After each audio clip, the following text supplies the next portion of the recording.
want me to do a quick redo? Yeah. All right, you're on, Richard. Go ahead. Okay. Just say welcome to this evening's meeting. It's a combined meeting between the Design Review Board, the Planning Board, and the B1 Zoning Study Committee. Rich, go ahead. Good evening, Mr. Chairman, members of the board and committee. We have with us tonight Josh Fiala from Metropolitan Area Planning Council, and he's been hired by the town to work with us on the B1 Zoning Working Study Committee. And some of the things that are part of the scope of his work is looking at the zoning bylaw, development of design guidelines, and also perhaps some regulatory changes that might come out of it as we kind of dig further going through the evaluation process. One of the things, and the reason why we're here tonight, is we do have a short schedule as far as trying to complete the project. We need to wrap everything up by the end of June of this year, in accordance with the grant requirements. And so tonight, the meeting is to discuss community outreach. At our last meeting, we discussed perhaps doing a community meeting first and then follow up with some information gathering from the community afterwards. But after discussing it a little bit further, the thought was that we should do some outreach to the community prior to having a community meeting to increase in interest, awareness, and so forth that way. So hopefully when it comes time for the community meeting, which we will talk about, we're looking in the April timeframe to have that meeting. It may spark people's interest and come to the meeting. With that being said, I'm going to turn it over to Josh. He has his presentation to make, and he'll run through it with the board, and then we'll go back and forth with some comments from there. Great. Thank you, Richard. Thank you, board, several boards, the Planning Board and Design Review Board, and the B1 Zoning District Working Committee for having me this evening in a joint session. It's helpful and we believe useful for the process, which will result in zoning recommendations and design guidelines for the B1 district, to have an initial introduction to the project and an understanding of where it's headed, and some discussion about the process and the outcomes before we get too far along. So thank you for the opportunity. Our agenda this evening, so I'll just do a quick introduction of the work plan and the study area and our approach to the work, and then a discussion with you all briefly, perhaps giving us some guidance and feedback on the current zoning and the use of design guidelines and any issues that we should want to address through this process, and improvements that we're making to the B1 zoning. And then the focus of what we'd really like some feedback on this evening is the draft community survey, which we'll put online and make available as soon as it's finalized. And that will be the precursor to the community meeting, the date of which has not been set, and that's another action item for this evening, is to get a date set for that to occur likely in April. So we'll talk about what the timing would best be for that. And then also probably we can, in this meeting, or maybe later, Rich, if there's more working committee members available later, discuss the next working committee meeting date as well. Mm-hmm. So those are the items for this evening, and I'll just proceed with the brief introduction. But really this is about establishing and continuing the efforts of Norfolk in the creation and encouragement of a vibrant mixed-use town center, and looking at the zoning as a both way to encourage that mixed-use vitality and to ensure that the zoning is not at least creating an impediment to further investments in mixed-use development in the town center. A part of that is residential development, but residential development won't solely be what is occurring, and we think that mixed use with active ground floors is the right type of development to be focused on and targeting for town centers. Through this process, we'll be analyzing the specifics of the zoning and putting forward our recommendations in regard to dimensional characteristics, setbacks, heights, parking requirements, and the like. And then also thinking about other regulations which would have an impact on mixed-use redevelopment in the town center, such as Board of Health regulations, stormwater regulations, wastewater considerations. And those will come a little bit later once we've decided on the appropriate recipe for development in terms of height, bulk, density, et cetera. And then additionally, the design guidelines are an important part of the effort too, to make sure that the development which might occur has the right look and feel to what Norfolk would want to see in the future, the right level of quality, site design features, architectural and building features, to make sure that it both fits in with the existing context but also builds up to the type of town center that you all want to have, and that the community wants to see. So through this process and at the community meeting, we will be creating some engagement exercises which are explicitly focused on design and thinking about things like visual preference surveys and getting a feel for the types of things that the community sees as beneficial to the aesthetics of the downtown or of the town center. And then lastly, working with some of our environmental staff, we will be doing a little bit of a deeper dive into wastewater treatment and stormwater district considerations. We've laid out a scope. As Rich said, the majority of the funding is through mass housing, I believe, and that funding has a contractual deadline of June 30th, so I don't think it's overly constrained in terms of a schedule, but we are moving along briskly in terms of that expenditure requirement of June 30th. There is a little bit of funding both from, I believe, the town and from MAPC itself, which is not constrained to June 30th, so we might have a little bit of ability. There's not, I think it's around $5,000 or so, which is not mass housing. So we could have the ability to work a little bit, perhaps like in July, if there is the need to do so. The focus is the B1 district, which you see is at the center of the town there. Here's a zoom in on that area. The B1 and the B1 out both will be under consideration here. And I think as we move through the analyses of the parcels in that district, we will also be considering some of the districts or some of the parcels which might not be included in the district today, just to evaluate whether or not they would make sense to be a part of the district. For example, this, if I can highlight on the screen here, like this notch out here might be one of those types of parcels, just from a cleaning up of those boundaries that might make sense. But that will be a part of the thinking as we go through the specifics on a parcel-by-parcel basis. That's the church, right? Yes, that would be the church. And just to help with orientation, here's the same areas with a aerial photograph underlaid, which help you to see some of those areas, which in reality probably are functioning as a part of the town center, but from a zoning perspective aren't included in the district in the same way. And there might be benefits to that, there might be disadvantages to that, but those are things we'll explore along the way.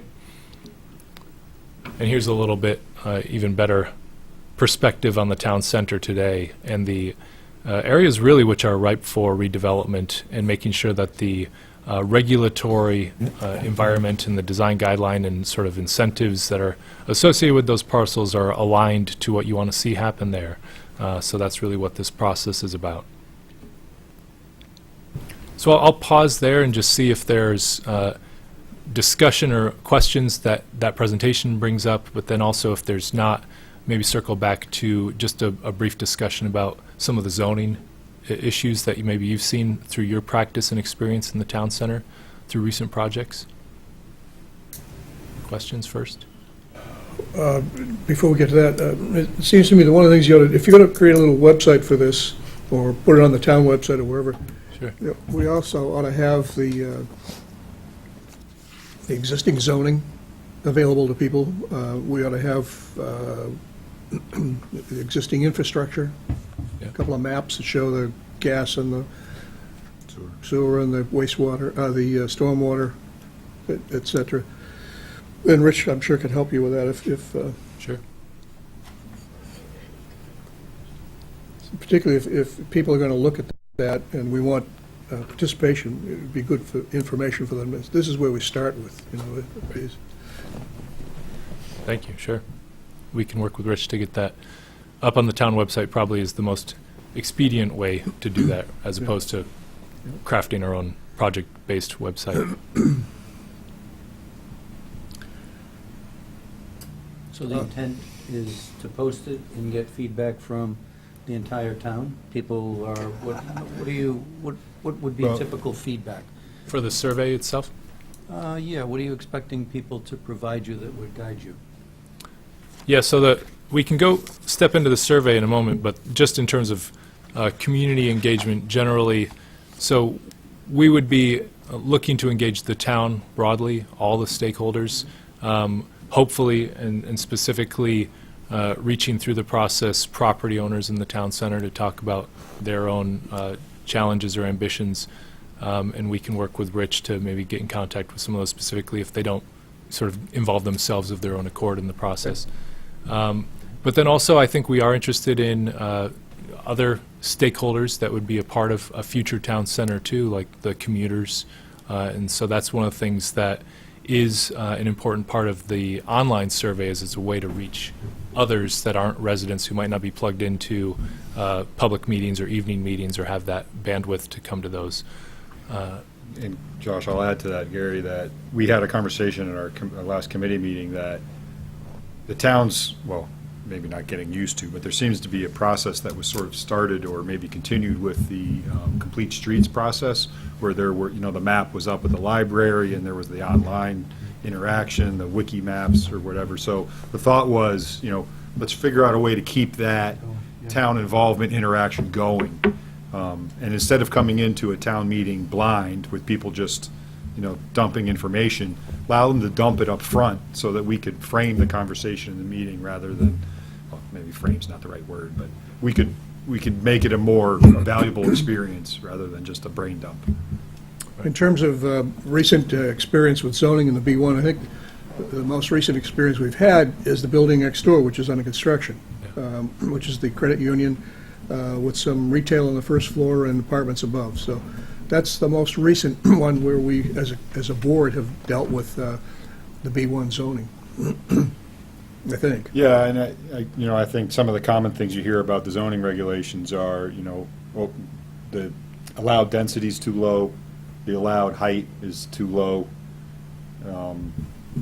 It's the typical, in order to compete in a hot environment, you need to be able to put more on the site in downtown. So those are two of the pretty common ones. Well, we've also heard the opposite of those, too, in years past. Let's keep the height down, let's make it small village, let's not put any high-rises in here. Density is too high.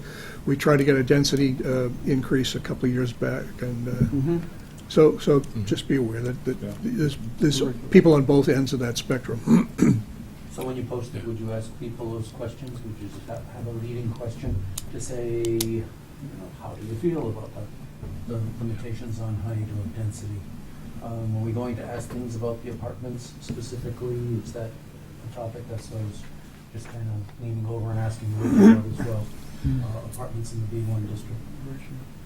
But, and the reason I mention it As is an only is allowable that use, you mean, if yeah. people perhaps looked at your report or something, I didn't know if that would come to someone's mind. Yes, you should make this change to allow apartments. So I don't know. Well, you can what have would prompt apartments the as long as feedback. it's over retail. What's that? You can have apartments as long as it's over retail. As long as it's over the- So long as the percentage of commercial to residential is within standard. 66, right. I think right now, would we allow, Rich, eight two-bedroom unit condos, for say, or apartments on each 30,000-foot lot? You have a maximum of 16. 16 bedrooms. Right. And it, like Walter said, we brought that to increase that, because the financial numbers don't work on that. I mean, the cost, the rents Norfolk gets, the numbers don't come out to make it a win-win for somebody putting money into the project. So we try to increase that to, I forget, 8 or 12 more bedrooms, and we got shot down pretty good at town meeting, so that all went away. It'll be interesting to see how that conversation changes with the current topic of 40B Yeah. work, where, if the current restrictions remain, then 40B projects are just going to become more prevalent. And then you have no ability to control the zoning guidelines that are involved. So Well, I think we want to have as part of that conversation, the economics of somebody making that kind of investment in either a vacant site or a redevelopment site that, you have to work to be able to make the numbers work, to make the kind of investments you want to see happen in town. You just, you can't have, super low rents to bring people in and then, have high costs as far as building the project and make the numbers work. So we need to kind of touch on, and that we did actually, there are a few questions, Gary, to answer that we tried to put into the survey to kind of get people thinking that, there's certain uses you want to see and, there's economics behind that and, things have got to create the setting for that to happen. Yeah, I think we're just kind of thinking down towards the end, and when some recommendations come forward, and one of which might be to increase density, there has to be some rationale that's going to be able to sell this to the townspeople on that end of the spectrum who say, gee, we really don't, we hate change, we don't want it just has to be a pretty good argument. But like Aaron said, they'll get unwanted change. Because right now, a 40B process goes with the state, the gallonage is 50% less than allowed in our zoning. So it's all well and good to say you want 12 units on a 30,000-foot lot, but if your gallonage is 50% more than the state allows, it doesn't work. On a 30,000-foot lot, with the dynamics for parking and loading areas and walkways and stormwater, which we still are working on, the numbers don't come close. That's why your idea, Aaron, of, we talked about this again we talked about a lot of this years ago, subsidizing people to build, whether it be some type of a tax credit or some incentive for people to get over the hump of the initial cost of building, where our rents are pretty much dictated by our location and building costs keep going up and up. How do you make that all work? Which is the struggle. And as I said, the incentive now that's perhaps different than 4 or 5 years ago at town meeting is that someone can say, we're going to pass everything in the bylaws and we're going to go to 40B and we're going to put 50 units on a 2-acre lot. Because In the middle of the woods. right in the middle, or in the center of town. And the gallonage we need is substantially less, and so there's the dynamics that you're dealing with, because we don't have infrastructure yet. So that was the third leg I was going to bring up here, which is the infrastructure. You can't have a restaurant without a natural gas line. We have a natural gas line at the center. We were trying to get it down for a long time, but the man that has a pizza shop over across the way at Linda's Varieties building there, he actually paid to have the gas line run to his building.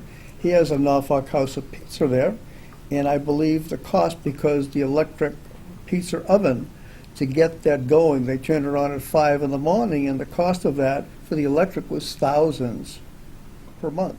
So he was going to lose that tenant who, unless he got some type of a gas line there to mitigate all of these costs. So basically, what makes the centers, I believe, thrive mostly are eating establishments. And have an eating establishment, and Norwood did it. They all of a sudden one day, they had an empty downtown. They put in 15 beer and wine and liquor licenses, probably 14 or 15 restaurants in the center now, and now it's booming. And they pretty much gave these things away as long as you had the spot in the business. But to have that work, you do need natural gas. And the irony is it's pretty close right now. So. And sewer. And sewer, yeah. Yeah, so I think through this process, we'll be trying to analyze and understand all those dynamics, both sort of the community preferences, but also the development constraints and opportunities, both from a financial and infrastructure perspective, and put all of those things into the inputs to try to understand what the right zoning recipe is to help contribute to that sort of encouragement of investment. So this is all very helpful and promising. I guess with just watching the time a little bit, I'll shift the conversation into the community survey, which I think will answer some of the questions which have been brought up already too.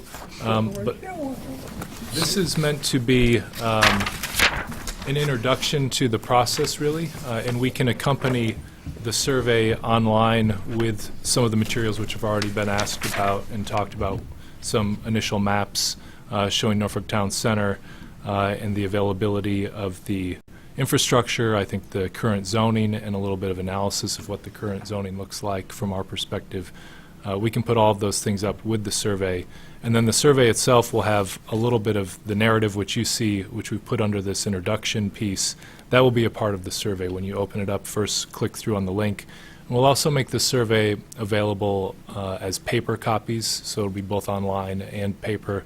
And we'll give those, give Rich the ability to, I guess, print out paper copies and put them around hot spots around town, the library and the senior center, things like that. And then the survey itself is broken into 3 sections of questions, 22 questions in total. We tried to design it such that it can be done in 10 to 20 minutes or so. We've been very thoughtful about the type of information that we're trying to get out of the community and help set us up for a successful first community meeting. And then the hope would be that we get, over the next month or so, some participation in the online survey, and we're able to provide some initial results at the first community meeting based upon that participation. And that will be a part of the presentation that we give, would be to show people what people are saying in the community and what their neighbors are thinking. But those 3 sections are about, first off, people's experience.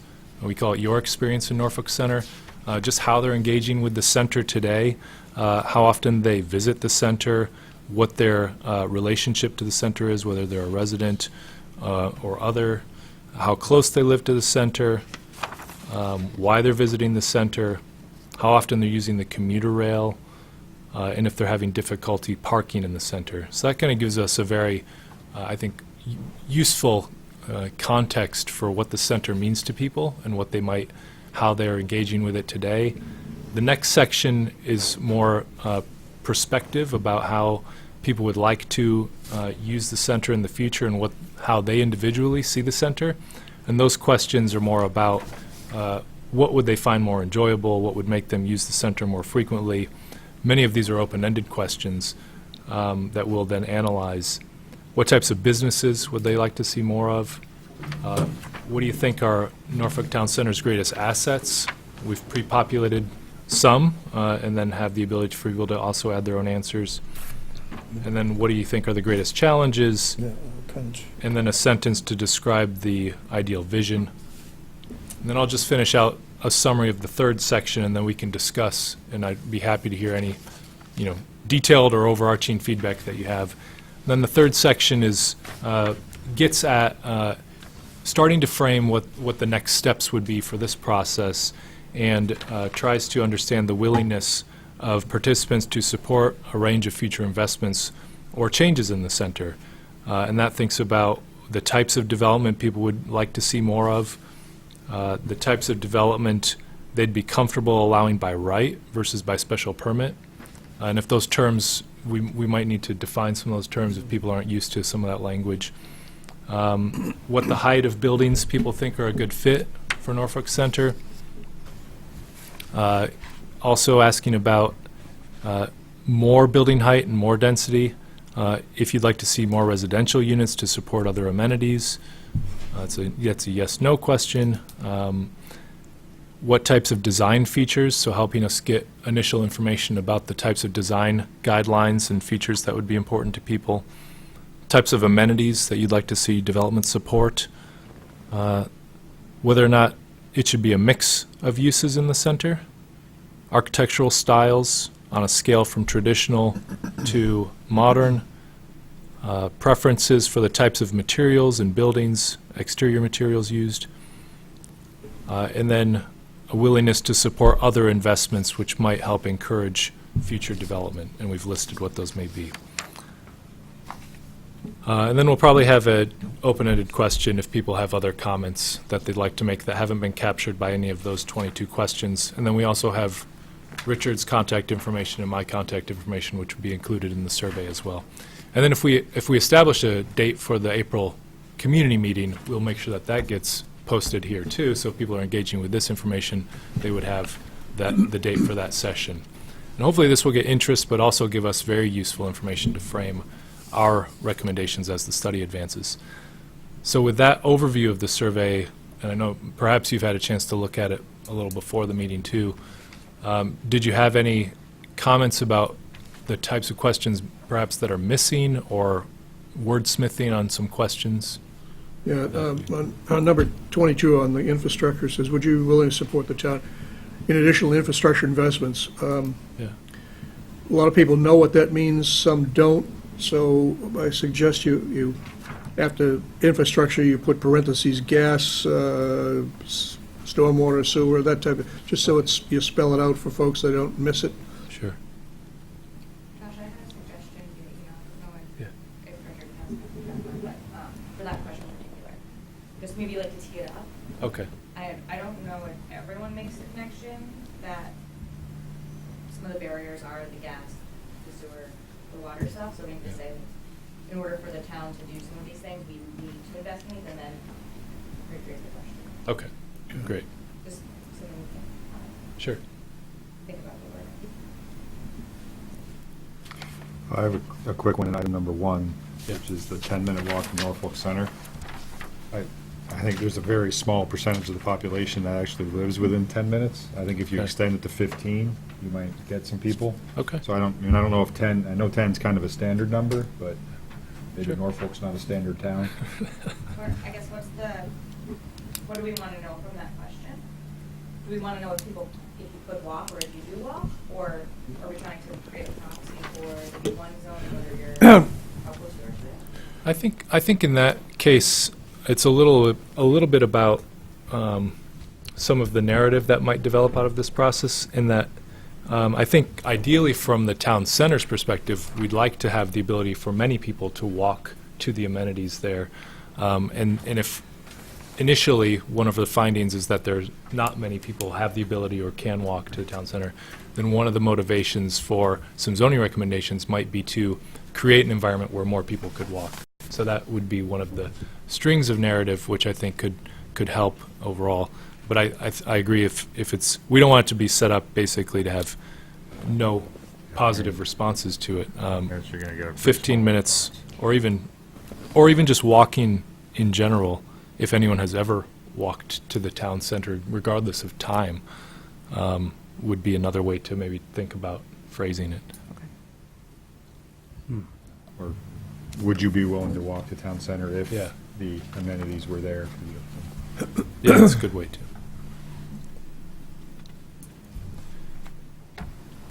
Are there any, does this set of questions overall, from your experiences and what people talked about at Norfolk Center, capture most of the thoughts, or are there other areas that we should try to explore that aren't captured yet? One thing I'm going to raise, I don't know, you are all way more familiar than I am, is whether or not we need to understand people's awareness of what the barriers of the current development are. And that would potentially be helpful in building the story that we would share at the town meeting, and getting people engaged in being more open to some of the recommendations. It strikes me that the question, the number 9 there, what type of uses of business, there's been a couple of other surveys in recent year past, I recall, where people were able to describe that in pretty much depth. I mean, they said they wanted restaurants, they wanted bakeries. I mean, they had it all laid out. Not that you shouldn't ask again, but I'm just saying that information is available.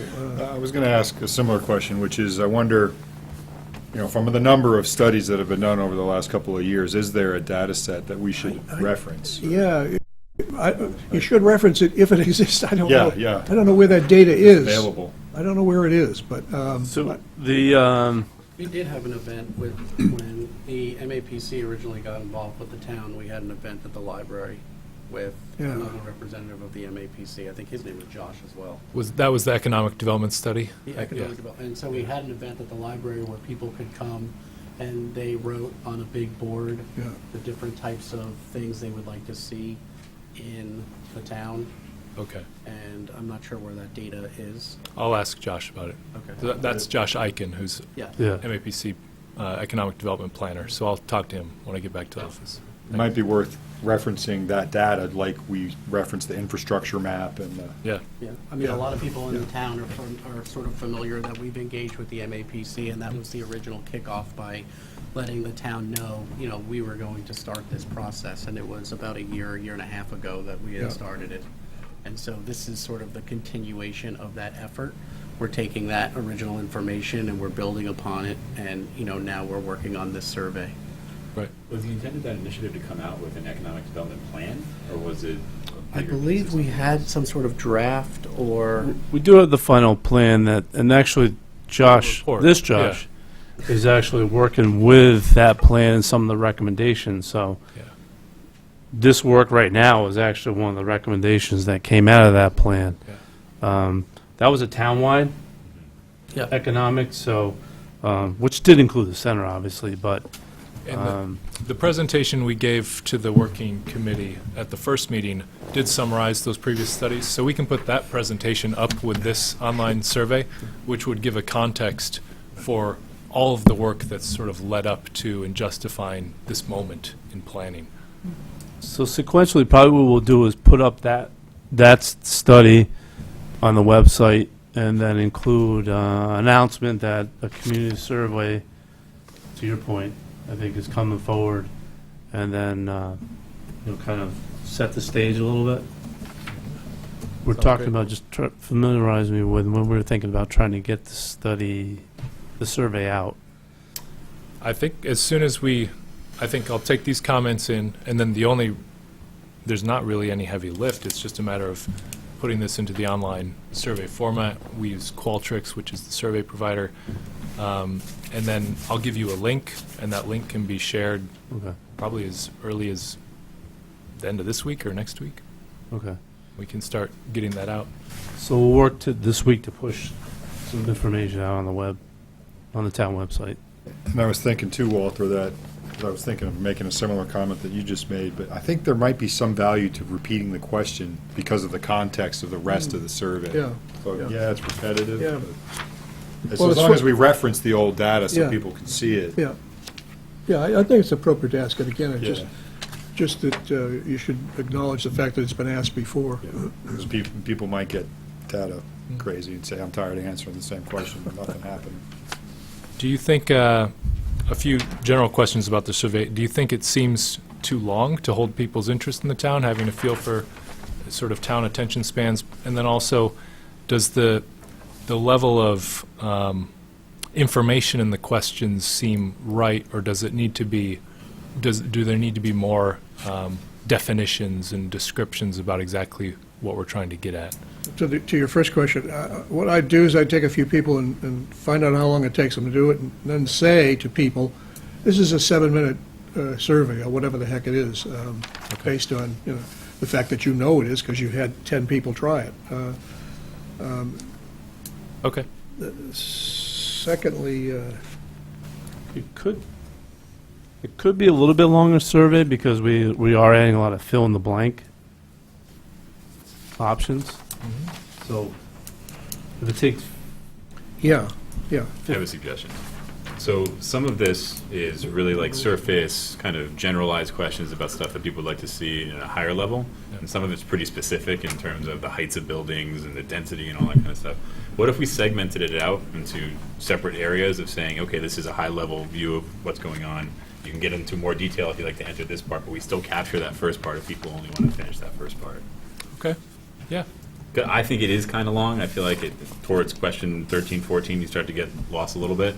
And it starts to get pretty specific and detailed. Okay. And, maybe somebody stops there and says, okay, I've entered in enough, and we still capture that data. But Yeah. maybe if you segment it out a little bit, people could have the expectation going in like, okay, I'm invested to finish this section. Oh, I would like to talk a little bit more about the design and the outside and things like that. Yeah, that's a good idea. We could design it with a break there at about between question 12 or 13 and say, if you're feeling like you've given enough input, thank you very much. If you want to dive even deeper, keep going. We welcome it. Yeah, that sort of thing. that's good. So like number Well, 12. not welcome it, but we want you to, Yeah, you know. Yes. We welcome it and we want you to. please do. Yeah. Yeah, right. Like Sorry, Aaron. number 12, I think, we could have a conversation on whether that's a valuable question or not. We can almost infer it from a lot of the other answers. And then I was thinking that the third part does get long. And it's also the part that I think the people are going to have the hardest time understanding. And I wouldn't want them to quit, so maybe if we could, so the first part's 5 questions. If we make the second part 5 or 6 questions, if we could figure out how to get the third part to 5 or 6 questions, and maybe kick a couple of them to the, if you have more time, please continue section or whatever. Or we could, the other way to maybe get this down, I agree, maybe that's the sweet spot, about 5 questions per section. We could, some of these questions might be better suited to asking in the public meeting itself. So that might be where we grab some of this information and use them as interactive parts of that meeting. One of the things that we've been using as an agency, which has been interesting, is live cell phone voting in meetings, which is pretty cool. So we could use some of these questions for that type of interactive feature. If we shorten it, do you think it would be beneficial to end with an open-ended question?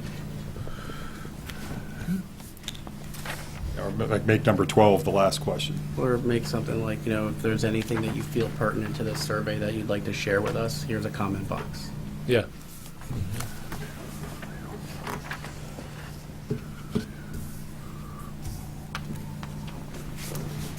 Josh, I have a question. Would it be, I know we want to do everything online, but if someone was at the library, for example, and librarians suggested, hey, we have just a 5-10 minute survey, would you like to fill it out? I think someone may be more apt, once they start it, especially in front of someone, be more likely to finish it. I don't know how that would coordinate with the online and analyzing all the results. Yeah, I think, no, we will plan to do that. So we'll have the same survey, once it gets revised and finalized, will be available as a paper copy, which Rich can help me put around places. And then it'll also be the online. And we'll see, typically when we do that as common practice, and we'll get, a handful of paper results back to us eventually, but most of the results will be through the online format. Okay. I think, correct me if I'm wrong, but at our last meeting, we talked about maybe organizing an event at the library similar to the Complete Streets event, where everybody was invited to sort of write on the map. We could do the same thing and have everybody sit at the computer and fill out the survey or something. Yeah, I was going to say, is there like a laptop we could set up at the library, like a kiosk, that there wouldn't be as many paper surveys, right? Where the librarian or whomever could say, hey, if you've got a few minutes, we've got a Or laptop even right here. if we could get the librarians to volunteer to guide people to the computers that exist at the libraries, just to say, Or one of those computers or has. put up a sign that says, if you want help getting to the current town survey, we'll show you where the computers are or something. I'm volunteering the library to do this. Because that gets to the question, I'm not familiar with this surveying. I know like SurveyMonkey, we kind of limited with IP addresses. I think unless you could override it. No, that's an option you can pick. You could pick? Yeah, Okay. so we'll just basically make it so that there can be multiple surveys submitted from the same address. Okay. Which would get over the issue with public terminals and things. It will also, people will have the opportunity to ballot stuff, if you will, but I don't think that should be too much of an issue, because these things don't usually attract that kind of attention. Hey, Josh, if you're worried about it, you could create 2 links and Oh, that's disable true, it on yeah. one link, give the library that link, Yeah. throw the other one on Facebook. Or whatever. True. Yeah, we could, the more emailed or town website distributed, online distributed link could be set up so that it doesn't have the ability to be voted and voted again. And then Yeah. we could give you a separate link. Yeah, that's a good point. Yeah. If they're going to stuff it, they got to go to the library to stuff That's it right. out. Survey. Yes. Okay. Go through the extra step. Yeah. Oh, that's good. Likewise, maybe we can do that, the senior center, Yes. that way, We've done that there too. before.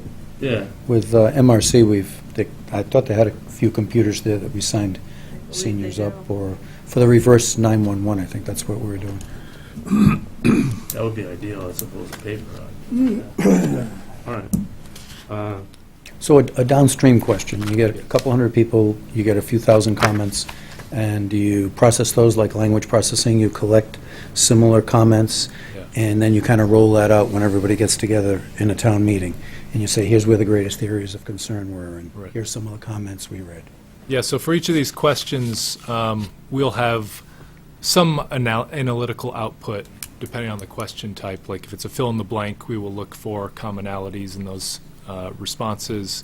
If it's multiple choice, we'll do things just like frequency of response, pie charts, and then we will share those back to the community, both as its own memo, as a briefing of what the findings were, but we'll also use it as a part of our presentation at the public meeting, which will be in April, and it will help us to sort of craft the narrative in that meeting about what we're hearing from people already.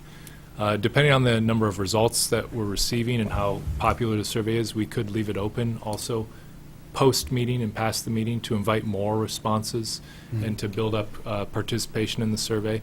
But we would still use results at that moment to describe sort of what people are thinking.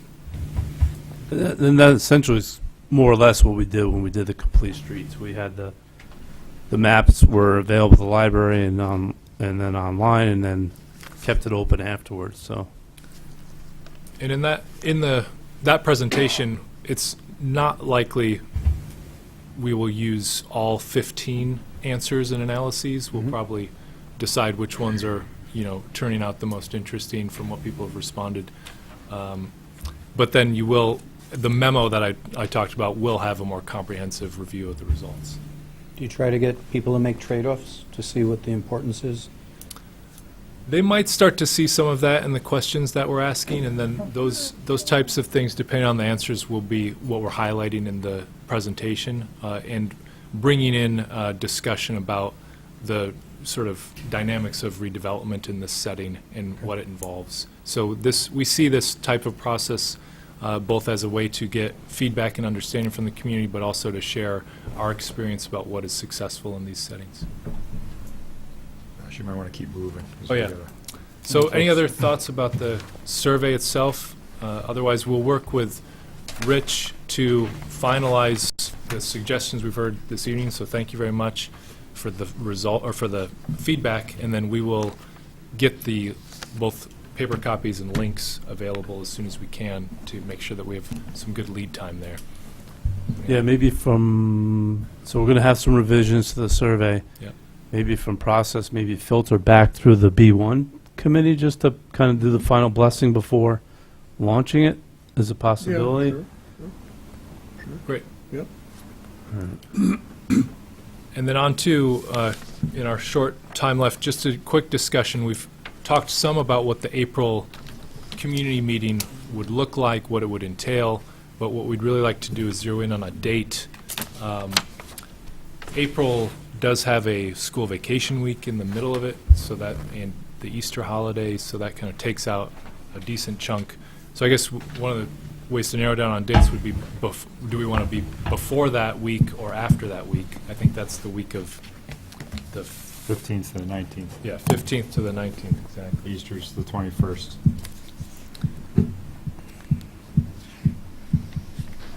I don't know if there's any other town events or town community meetings that would have an impact on a date. Most town meetings are Tuesday through Thursday, 7 p.m.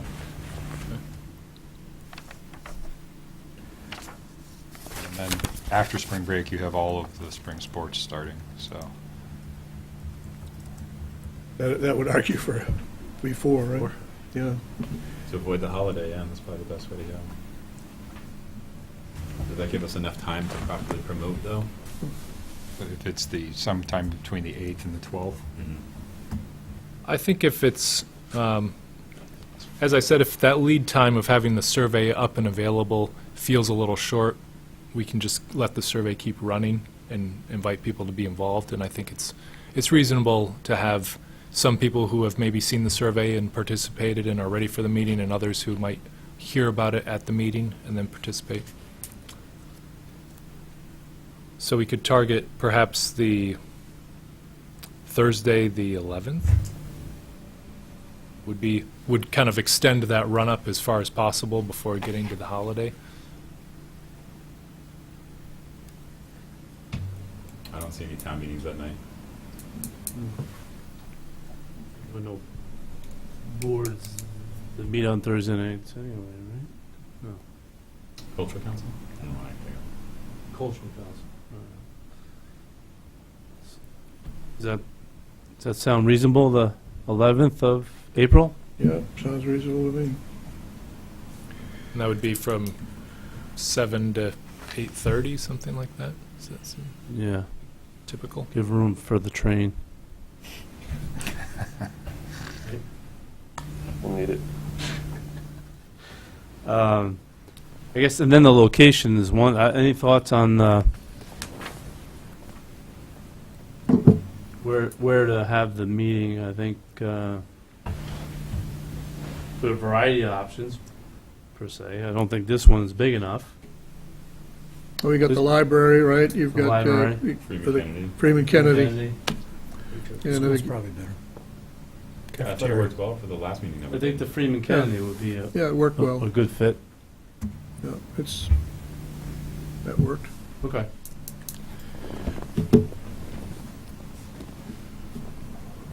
So Rich, you'll confirm that availability?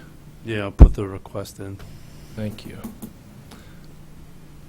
Okay, so I think that's great, and we will, so we'll include that date and the time and the location, once it's confirmed, in the survey information and the other materials that we put up on the website. And we'll also create a flyer, which shows the date and a little description about what the process is, and then make that available both to be posted on the town website and also as a paper copy that can be put up on various, I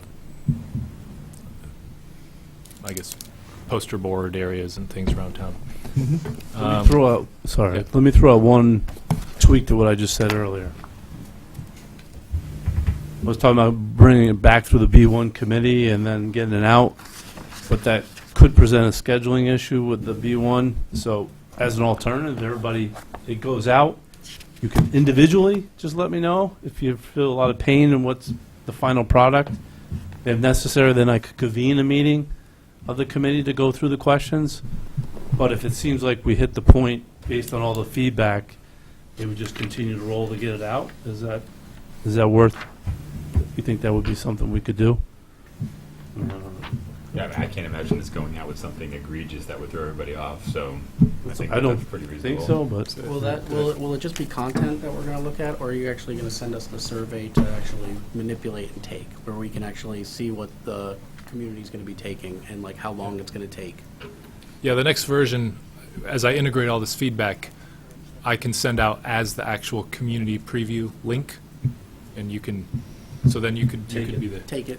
test. they could test it, Yeah, you right? could be the testers. Okay. right? But we don't have to be together to do that. I mean, we No. could just test it and then send you comments. Yeah. Individually, do not send it to others, Yeah. to me.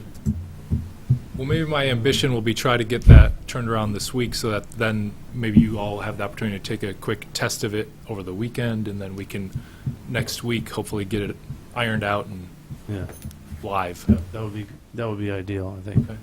Great. Okay. And then the other topic which I had mentioned, which was the next working committee meeting, given the date we've landed on for the April community meeting, I'll probably ask that we have our next working meeting after the community meeting, which requires a certain level of trust and comfort from you all. But I think that just the timing is going to be tight to then fit in another meeting between then and now and do all the preparation. But what I will do is make sure that we've prepared the presentation which we would plan to give and any of the materials or engagement exercises in advance, send them to Rich, and then he can share them, get feedback back to me, and then we can make any revisions necessary prior to the community meeting on the 11th. And then we will meet as a committee in April, probably post that school vacation week, to then discuss the results of the survey at that moment and the results of the community meeting discussion. And then that would give us the ability to basically set a direction for where the zoning and design guidelines are headed in April, which would then launch us into a very solid month of work in May. Okay? Seem reasonable?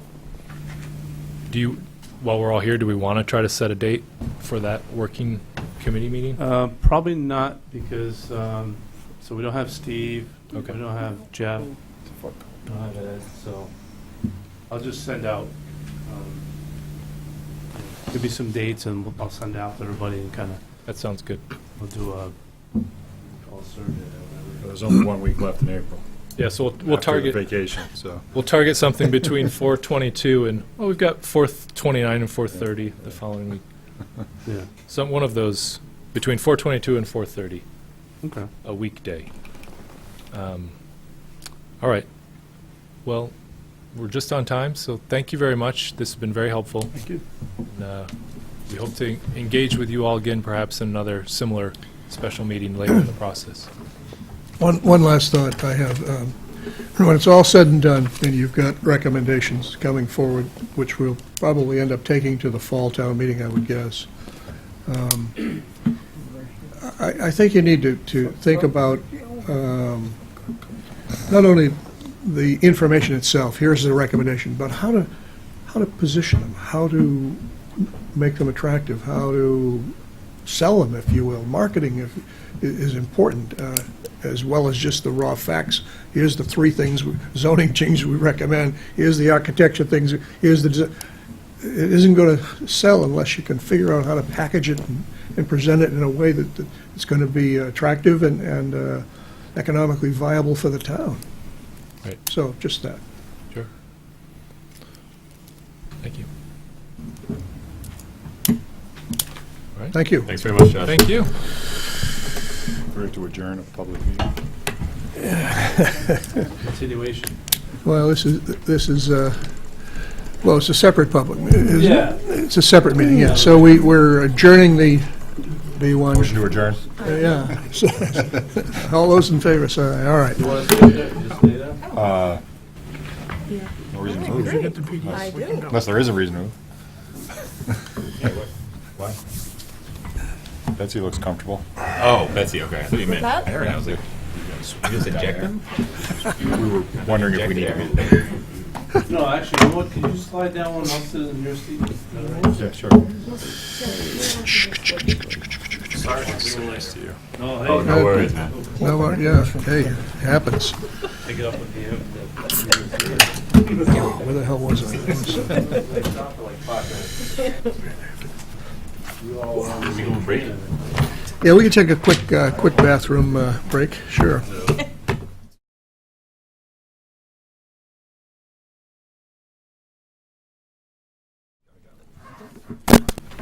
Did my homework this time. Take a break. Welcome to the March 12th Norfolk Planning Board meeting. Please be advised that tonight's meeting is audio and videotaped for use at home. Our first order of business this evening is 5 Phillips Way Site Plan Earth Removal Permit and Initial Hearing. Please take a microphone and identify yourself. Walter, real quick. Yeah. Are we going to get through all of these tonight, or have some of them been removed from the agenda? Well, we're going to take them one at a time, and as far as I know, all except 201 are still on the agenda. Is 5 Phillips Way on? 5 Phillips there. Way? Yeah, that's the first item up. He's here for dual purpose, aren't you? Yeah, he's 2. Twofer, right. So Got to read the notice for the first. Yes, 201 is off the agenda, the rest are here. As far as I know, yeah. But, well, we'll see if that's, they show up. that's correct. You have to open up this one? Yes, sorry, so we're waiting for. A notice is hereby given in accordance with Mass GL Section 48 of the Norfolk zoning bylaws, Section F11. A public hearing will be held on Tuesday, March 12, 2019, at 7 p.m. in Room 124 of the Norfolk Town Hall, 1 Liberty Lane, Norfolk, Massachusetts, regarding a site plan application for property located at 5 Phillips Way, Lot 15, Shire Industrial Park in Norfolk, Massachusetts. The applicant, John Pantonio of Phillips Way Realty Corp. of Medfield, Massachusetts, is proposing construction of a 7,460 square foot commercial building with associated parking and utilities and grading as depicted on provided plans. The applicant is also requesting an earth removal permit. The property is located in the C1B zoning district. Reference Assessors Map 18, Block 69, Lot 41-11. The plan and application are available for public inspection in the office of the Norfolk Planning Board during the hours of 9 a.m. to 6 p.m. Monday through Thursday. Now, before you get going, could you answer a question for me? Sure.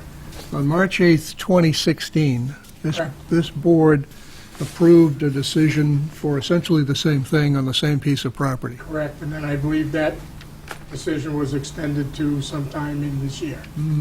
So, what's different? Excuse me, first, Jim Susi from United Consultants. The previous use, I believe, was going to be a Taylor rental. Right. Okay, and the proposed use here now is for Mr. Pantonio, who is a builder. So this would be his cabinet shop and his central location for his business. Rich, is there an outstanding site plan on this?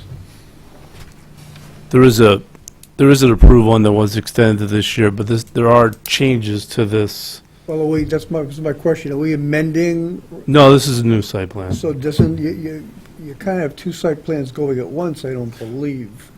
This one will supersede the prior one. Doesn't the other one have to be withdrawn? Because basically, you're approving two site plans on one lot that are both active. I know in conservation, you can't have two orders of condition going on anything at the same time. It's actually going to expire at the end of the month, March The end 31st. of This March. month, right now. And again, John, I expect we're going to get continued tonight. I just want to make sure that you're not in a legal jeopardy here, No, because you're I doing understand that. something, and it was open while another permit was in effect. Yeah. That's all. So I start to wonder whether you might want to make this as an informational meeting and go over things, and Well, this Mr. Pantonio has purchased this property, which is, the site plan previous to this was a different applicant and different property owner. I wonder if Mr. Pantonio can withdraw the previous one. You're the owner of the land now? I wonder if he can formally withdraw the application now, since the other applicant has no standing. It's not gonna, Again, John, like I was starting to say before, we haven't even received comments back yet from Beta. No, So I know that we're going to continue this. I and by the next understand. meeting, that permit will I'm have just talking expired. procedure, that's all. Yeah. I don't know, I've never I mean, had, if you want, technically, we can make this an informational, well, I don't know, I'll leave it up to you folks, I don't know what the law is. you know, and then once we get Beta's comments and continue, then we'll come back with a revised plan based on their comments. Yeah, this one would, Rich, you say this one expires at the end of March, March. yes. In 17 days. Yeah. I mean, I guess based on just prior experience with this, I've had, subdivisions, multiple projects that had approval, and then somebody would come in for a new approval, and it would then supersede the one that was already on record.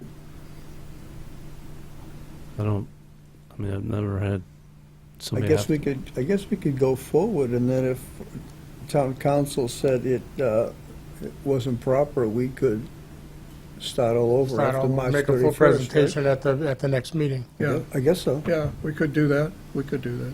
Yeah, I'm fine. Let's proceed, and if we get advice that we have to start again, we will start again. It's not a big deal. Not a We're not problem. going to, as you say, not going to finish it tonight anyway. Right. Go ahead. Good evening, Jim Suzie with United Consultants. As previously discussed, there is an existing permit on this. The building that we're proposing is the same sized building as was previously approved. Parking has been amended to the current use.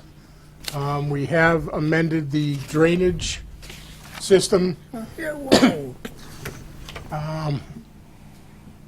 We have roof recharge in this area here. All the downspouts on this side of the building will be piped to this one, downspouts on this side piped to this one, and then the overflows will come across the rear side of the building and tie into this manhole that's here. We've got a helical separated catch basin here that ties to that manhole, another catch basin here that ties to that manhole, and then that ultimately outflows to that water quality swale that currently runs behind the building through a level spreader for the discharge. Detail level spreader is right there. And so Right here. So this is Shire Park, right? this is in Shire Park, yes. You realize that 80% of the lot coverage is already, Included, and that's why this, I believe, was put in, John, as part of the drainage system for the overall. The previous site plan discharged, so that's part of the development site, okay. right. So the Because basically, previous, you've got the rights to tie in and have drainage based on the subdivision. right, Right, okay. okay. Again, the previous site did discharge to that same area. It's a fairly simple site. We do have the unit here to pick up the floor drains within the building, and it's a tight tank as per the requirements. We did have a meeting today on another project, and it was brought to my attention that the Board of Health, within the typical detail, and I may have to amend that, wants an inspection port so that they can see the float in the interstitial space. So if that isn't on the current detail, it will be added to the detail after we receive Beta's comments on it. Is the subdivision drainage already installed? Again, our site isn't tying into any of the piping over here, because the site slopes from the front to the back, John. So you're not using that connection? We're not, I believe the last drain manhole is back here at the intersection. And also, there is a 15-inch, I believe it's a 15 or an 18-inch pipe that runs from the lot across the street, the building that was started Right. years ago that's just been kind of sitting there. So that pipe currently runs down and discharges out here into that swale. They just haven't installed the manhole and the catch basins that will ultimately discharge that. We did find that pipe and did a little research on things by checking other site plans that we've done or that other engineers have done in that area, and determined that's what that pipe is for. Again, it's a fairly straightforward site. We do have some landscaping, a couple large trees here, shrubs in the area, shrubs around the building, some arborvitae's on the side to screen it from this lot. So you're building the temporary cul-de-sac, correct? I remember from the U-Haul site plan approval, they were building, is that cul-de-sac there yet? This cul-de-sac exists right now. It's a temporary one, It's a correct? temporary cul-de-sac. Are you going to just use that for now? Yes, again, we haven't moved the driveway location from the previous site plan. Driveway's in the same location. So anybody coming to the site will come in, go around into the site, and then come out of the site and back out Phillips Isn't Way. that part of that temporary cul-de-sac on your land? Yes, it is. Here's the property line, Right. and then here's the temporary cul-de-sac. So you're preparing an easement for that for the town? I believe there's an easement in place Right here. Okay, for that That'll be- cul-de-sac. okay, Correct. okay. Just be important to have that on there for. Yeah, no, vehicle. that, and it's labeled on a plan, that existed as part of the overall development to be able to put the cul-de-sac there. Then obviously, if this cul-de-sac ever gets moved or the road ever becomes a straight-through Right. type of thing, then the pavement would be cut back to here, and we would just extend our driveway out to it. Right, exactly. Okay. The building the same as the previous design? Yes. All right, and Rich, you've sent this stuff out to Beta?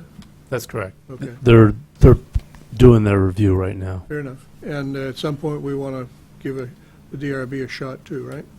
Yes.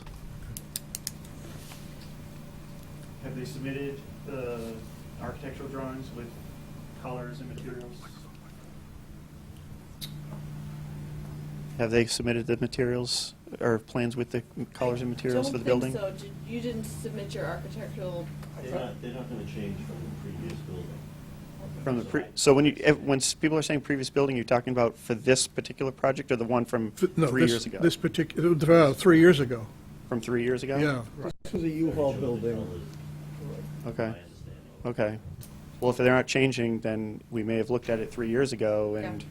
True, but there may be landscape changes that they just referred to, so we'd like you to take a look at those at least. And it's a new application anyway, so. Yeah. Yeah. Do you have the elevations with you now, Jim, or are they? I do not, Okay. and I don't know if I had sent them to Betsy electronically.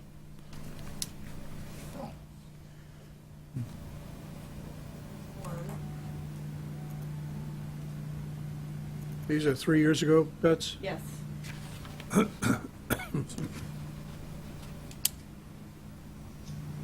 So we just want to make sure that the drawings that are submitted that we're looking at indicate what the materials are that are being proposed for the building, what the color scheme is, and then when we set up a meeting to actually discuss this, that they actually provide samples of some of those materials, just so that it's much more efficient process for everybody. Sure. They should resubmit their information for you for a review. Yeah.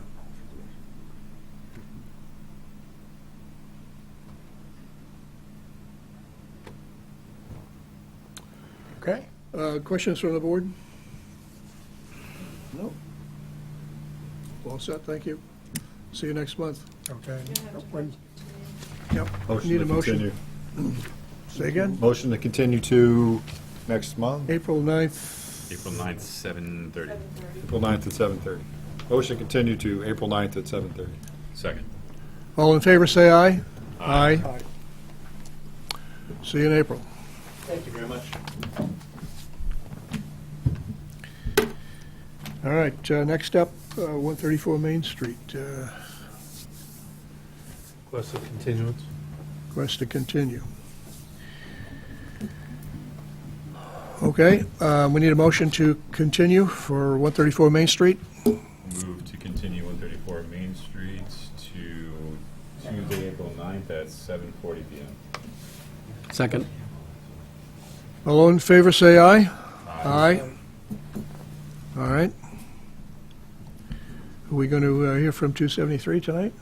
The gentlemen are here, the lady, all right, fine, good, yeah, Who's here, and the applicant's here, and their attorney, and all right. so I'll just, well, you want to read the notice? And then I'll give you just an update where we're at. Yep. And then they can, Yeah, this one's up. you open this for me? Yeah, this was I don't have continued. it. 73 Oh, down. that's right, I don't know. My Yeah, apologies. yeah, we opened this a long time ago.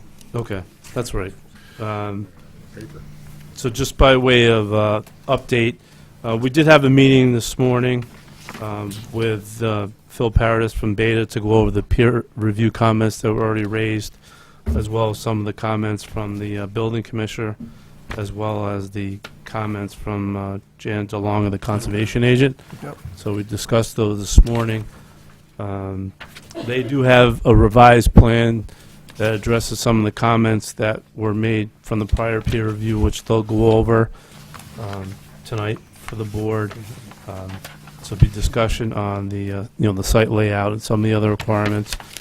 We did discuss the merging on combine the two lots, 4 and 5, I think it's 4 and 5, right? 4 and 5. We did talk about the special permit as well. snow storage. So Jim will go through them and give the board an update. In the meantime, then Phil will go back through, look at the revised plans, and then report back to the planning board on it. Do you have the elevations? Where's Kurt? Oh, there it is. Did you want to did you want to show that one that you showed me or not? We can put it with the revised plan. If you want to email, We can send you a picture, yeah. I have a physical picture. okay, Here's the paper picture. okay. What is the determination on the combining the lots and the status of the special permit grandfather? So I'll let Attorney Whalen talk about it. Lisa Whalen from Gellerman and Cabral, attorney for the applicants. We discussed combining the two lots, lots 4 and 5, that the building will be situated on, doing a perimeter plan, because the lot line does bisect the building. So, you know, doing a perimeter plan just to carve out that lot so it's its own separate lot. We discussed that. That seems like a feasible thing to do. With regard to, excuse me, the special permit, which allows the proposed, Kurt's proposed use, you know, we had some discussions about interpreting the special permit and whether or not that needs to be modified to allow his auto repair use to be essentially, instead of being used on Lot 2, but moving it on the new building. And, you know, the building inspector and I think, disagree on interpreting the special permit and whether or not that is necessary for a modification. So my clients and I are going to discuss that and how we want to proceed with that. But I don't think that's going to be an immediate issue in terms of site plan. I think that's really going to be an occupancy issue for down the road. So I don't think that's going to really affect the site plan itself. Does that affect the parking of the cars by the street front, that special permit? Allow that? That's separate, and I don't think it affects the parking and as shown on the site plan. So the special permit has nothing to do with the parking on the street front? And we need to apply for a special permit for the front of the building. Oh, the front of the building parking? Yes. Where you've got the cars going to be parked for sale at the front? Yeah, that is, I believe, allowed as a display area. And that's not only going to be cars, it's going to be lawn and garden, which isn't allowed use in the district. See, maybe I misunderstood. I thought that was part of the grandfathered special permit from, is that the case, Rich, or what? It is part of the special permit, Yes. yeah. It's in existence? Yeah. All right, so if that special permit has to be changed, and that affects the layout of the parking by the street, I'm assuming if you disagree with the building inspector, you're gonna go to the ZBA to get a ruling? If the ruling is held that the special permit isn't valid for this setup, then that would affect the layout of the parking and display. Well, as the site plan is prepared now, you know, there's a display area, but whether or not that's actually used for a display, So you know. there's two pieces to that display area, which one is lawn and garden, Right. which is what's there today. Well, not technically there, Can we but call up the plan? yeah, we'll go with the plan first, I guess. Yeah. So, so there's the aspect of display out front for the lawn and garden equipment. Talking about, correct. Right. So that's related to the lawn and garden display, and then Is related to what? just the site plan. So that's allowed. Nothing to do, okay. Nothing to do with That the was- special That was my permit. question. Okay. Yeah. Right. Yeah. What parking includes the special permit? Is there anything in that? That's for the Class 2, the used vehicle display. Okay, okay. You agree? Yes. Okay, all right. So And then, sorry, No, go right ahead, Rich. but there is the special permit needed to park in the front yard, which we'll talk about, that we talked a little bit about today. So there's another layer to it, so to speak, not to confuse the matter, but, go ahead. John, currently the storage is in this area here and comes right up to the property line or a little bit over. What we've done is we're going to abandon all of that storage area and go with a little smaller storage area in here that has the 20-foot setback from the street right away, so it conforms to the regulations. So that, is currently here and Is encroaching that where out. the lawnmowers are, Jim, you mean? Yes, the lawnmowers and the tractors All right. and whatnot, okay? So that's going to move from here to this area here, Okay, but back to 20 feet from the property line as required. So Okay. we're going to take a non-conforming one and make it conform. that was my question, all right. Okay, as far as the site layout goes, we've reduced the building from 11 and some change down to 10,000 square feet. And we've eliminated all the parking that was on this edge of the driveway. Okay, so now we've just got some parking against the building here and here. We've got an island in here with a few spaces, and then parking down the side, and a few spaces out here in the back for the vehicles that would be being worked on, come out, park there, and like that. Again, the septic system location has not changed. Excuse me. We do have 2 separate water lines coming in, one for domestic, one for fire protection.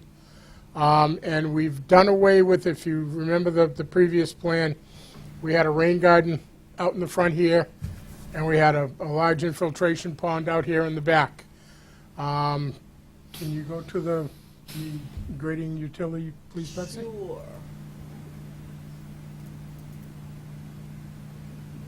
So we went out and did some additional soil testing in this location here. And based on Beta's previous comments, we're going to underground recharge areas.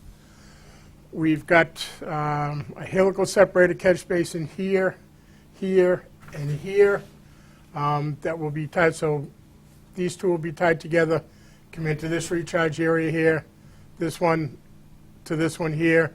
And Beta had requested that the roof recharge area be separate from the parking lot recharge area. So the roof recharge will happen in this area here. Then we did discuss today whether it would be okay to tie the overflow from this one into that and then ultimately out to a level spreader in this area, or if we're just going to pipe it down alongside. Nobody really seemed to have an issue with piping that into this one and then discharging where it's the roof so it's clean, as opposed to taking parking lot runoff and running that through the roof recharge. So we will end up with 3 distinct underground recharge areas. Again, we have the structure to pick up the floor drains. And during the discussion today, we will be adding to the revised plan where the underground electric and gas would be coming into the site and into the building. We did have one question that we discussed back and forth. I'd like to get your feel on it. I believe the regs say that the utilities should come in on the back side of the building as far as the meters and transformer and stuff like that. Would it be possible if we put it on this side of the building in that little island that we have?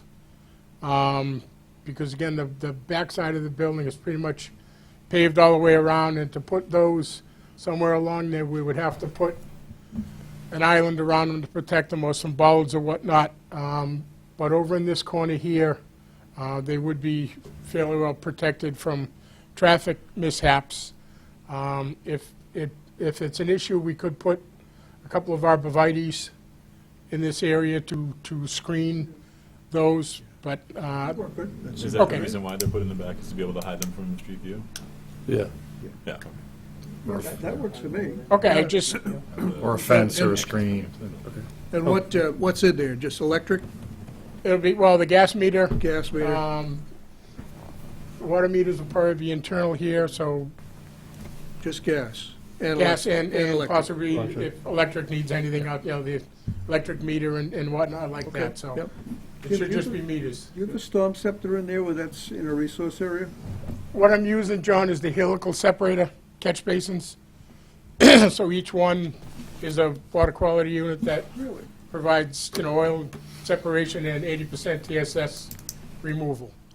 It's similar to a storm scepter, but instead of tying a bunch of normal basins into a large storm scepter, we've had good luck with using these as separate catch basins, and they provide the treatment. Are they a new product?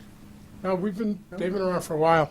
I don't think Yeah, I've ever we come use across the ones by Contech, Sounds interesting. who I believe bought out Vortechnics years ago, so it's Okay, same a company. combination of their technologies. Makes sense, though. That vertical dash line, I presume, is between lots 4 and 5? that you- Right, that's the line that we previously discussed is going to be Yeah. eliminated, and this will just be one Yeah. large lot. Right.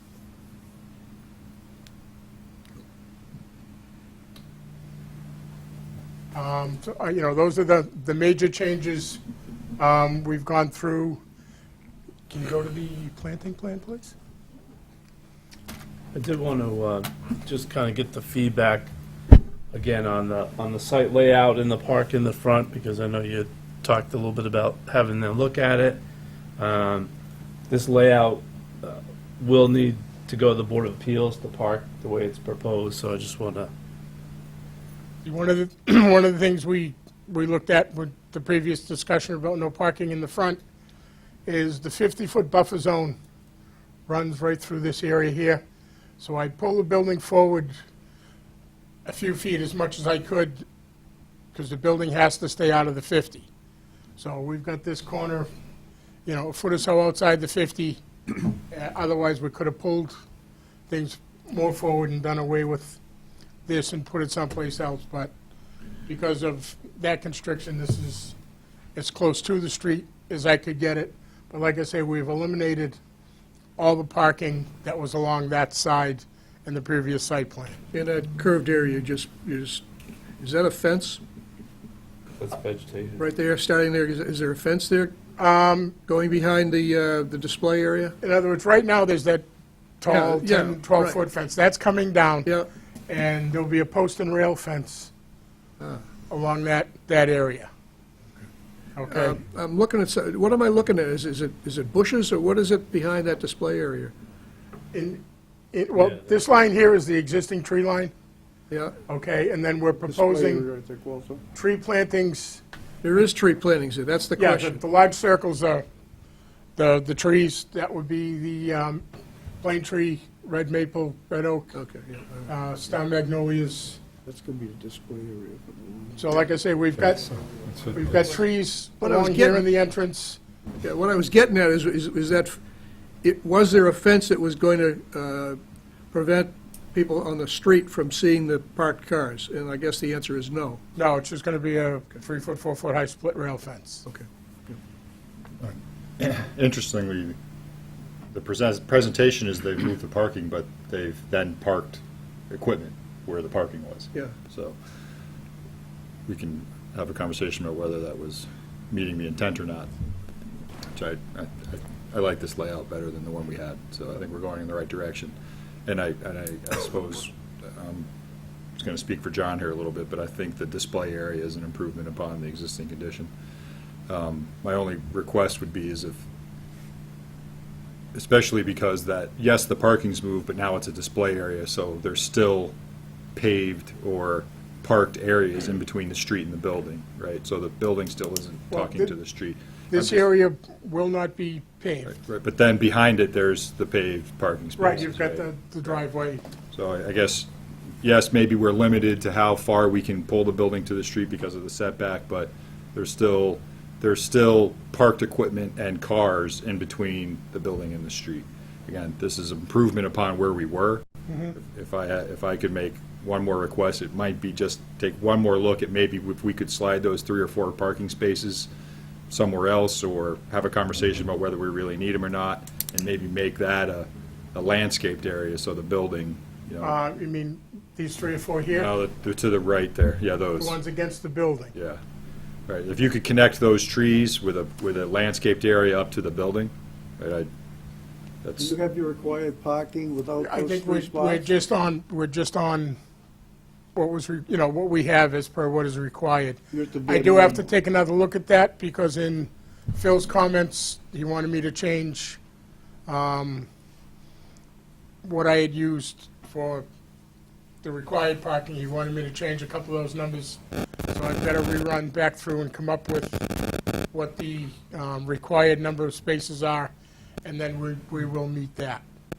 Where's the end of the pavement? Does it go all the way around the building? Yeah, in other words, you would come in here and either go to the front of the building Yeah. to access the Yeah. building, or you'd come in, go around the building, Yep, and come back out. so, which is my point. Yes, You're, yes. it's an island of, Yes. it's a building in the middle of an island of asphalt. right, Right, yep, I'm exaggerating for effect. right. It would just be great if we could pull that lawn up to that front, the smallest length of the building, right? Just, you know, that 20 or 30 feet there. It'd be great if we could connect it to nature. Now, Does the one of- operations of the business need those extra 3 spots? Because you can always ask for a waiver. Which ones, those there? Well, again, The ones in let front. me just The ones in the get back front. to these Yeah, spots those- here. those, yeah. Yeah. Part of the discussion we had today, was, right now I had the 2 handicap spots together. Yeah. And during the discussion, it was suggested that one spot be here and one spot be here, because I guess the way the regs read is you've got to have handicap in the proximity of the door, Rich, whatever it was. Because there's 2 points of entry there. So we're going to have a door here for this portion of the building, a door here for this portion of the building. So the regs say I kind of have to have handicap. Yeah, but you could put one on the island, right? The last spot on the island That's next an to the outside of the range, I think, to the door. That's Yeah, further. plus they would have to cross the travel lane to, You could put one at each end of the row against the building, and anyway, I'm not gonna argue about it. Just would be great if we could get land Why up don't to you the see if you building. can make a landscaping connectivity from the island to the building, so you break up the pavement? yeah, because I mean, right now, we've got a rather large landscape island here. We have this island here, and then again, all around the perimeter is shrubs of various kinds. So, if the, yeah, actually, we don't really know if the number is going to go down. We I mean, don't, it's going to right? change probably 1 or 2 spaces. I think we've got 41 there right now. Right, so even if you rotated the parking spaces, you put the handicap space there, and it was the only space there, the rest of it was land, right? Except for the handicap space which went into the door. It'd still be, So kind of do a handicap space yeah, facing this way with the, I suppose we could make this the one with the 5-foot strip next to it and do the van accessible one over Yeah. here. sure. You know, I can take a look at it, see, It'd be an once I come improvement. up with my new requirements, I'm being nitpicky, but. I'll be quiet. but I have to make you happy, ultimately well. you will vote. Happier than I was last time. Did you, all right, so at least it's in the, pointing in the right direction at least. Because they got to get the special permit to park, get the special permit to park in the front. So I want to make, From ZBA. yeah, it's from the ZBA, but at least have, at least some level of confidence that they seek that permit, they get it.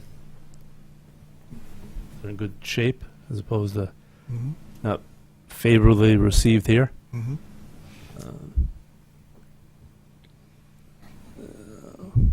It's a much more attractive setup for that piece of land as compared to right now. So where we headed tonight?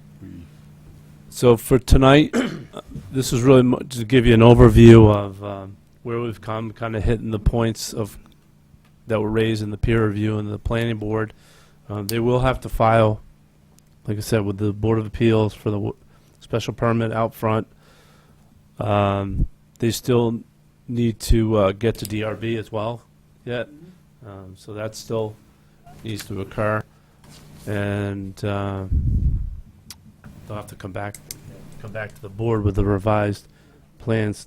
And taking all the and are we comments. expecting another round of beta comments? And Yeah. the planning board and the beta comments, so. So we're continuing. The special permit that they're getting for the parking in the front, that's just for, like, consumer parking in the front, right? Consumer parking, That's yeah. not the display. They're allowed to display the agricultural equipment on the island that they created, right? Right. Okay. Yeah. I believe it's the previous location on the left has the grandfathered special permit for displaying automobiles for sale, correct? Correct. Is that being relinquished? No, they plan to, their intention is to move that over to this property here. Okay. That was earlier the discussion. So the special permit to display used automobiles will move over to Here, that building? Okay. yeah. Because the building on the left is the future Carvana building? It is the present Carvana It's the building. present Carvana building? Yeah. Okay. All right. I just didn't want to run into an instance where that special permit remains there and then Carvana changes their plans and basically starts displaying automobiles. Oh, So yeah. I do want to make sure that that special permit leaves that site and goes over to that site, and then Carvana doesn't have this special permit to display automobiles, because that was not the intended use of the property when they presented Carvana to us. So that is, interesting enough, that's what they want to do. The applicant is to, so I guess the disagreement, you can, go ahead. Yeah, so the special permit is specific to the owner, which is Mitch's. So Carvana would not be able to benefit from that. Okay. And that's not part of their business Right, plan it was like anyway. a warehouse, like a distribution center. Right, and the way the special permit's written, it applies to all 4 of the lots. So, the special permit benefits all 4 of the lots. Whether it occurs on Lot 2 or Lot 5 is kind of the discussion we've been having with Building Department. Okay. You want to keep this open until you get the final results of the ZBA ruling, right? Also, and once You have to we, come back and open it again if they change? well, again, jump like the previous one, once we get this plan finalized and off the fill, then he will review that plan and possibly have additional comments, so And you go to the ZBA in the meantime, right? I believe so. If you decide to go. Well, they got to go for one. For the parking in the Yeah. front. So we should keep this open until you have a Yeah, disposition sure. of that, then we can not reopen it again if they deny you parking. All right. So do you guys want to continue to April or May? April, at least if we can get all of Beta's comments and any comments we've gotten here, at least we can put that all to bed, and then the only thing we'd be waiting for is the ZBA decision, and then it's just a matter of closing the hearing and We ready to continue? I think so, yeah. Motion to continue to 9 April at 7:50. We have a second? We have a second. All those in favor say aye. Aye. Thank you. Okay.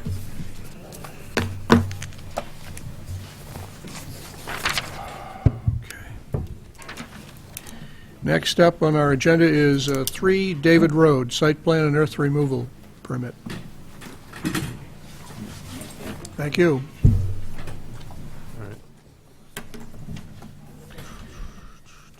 Oh, okay. I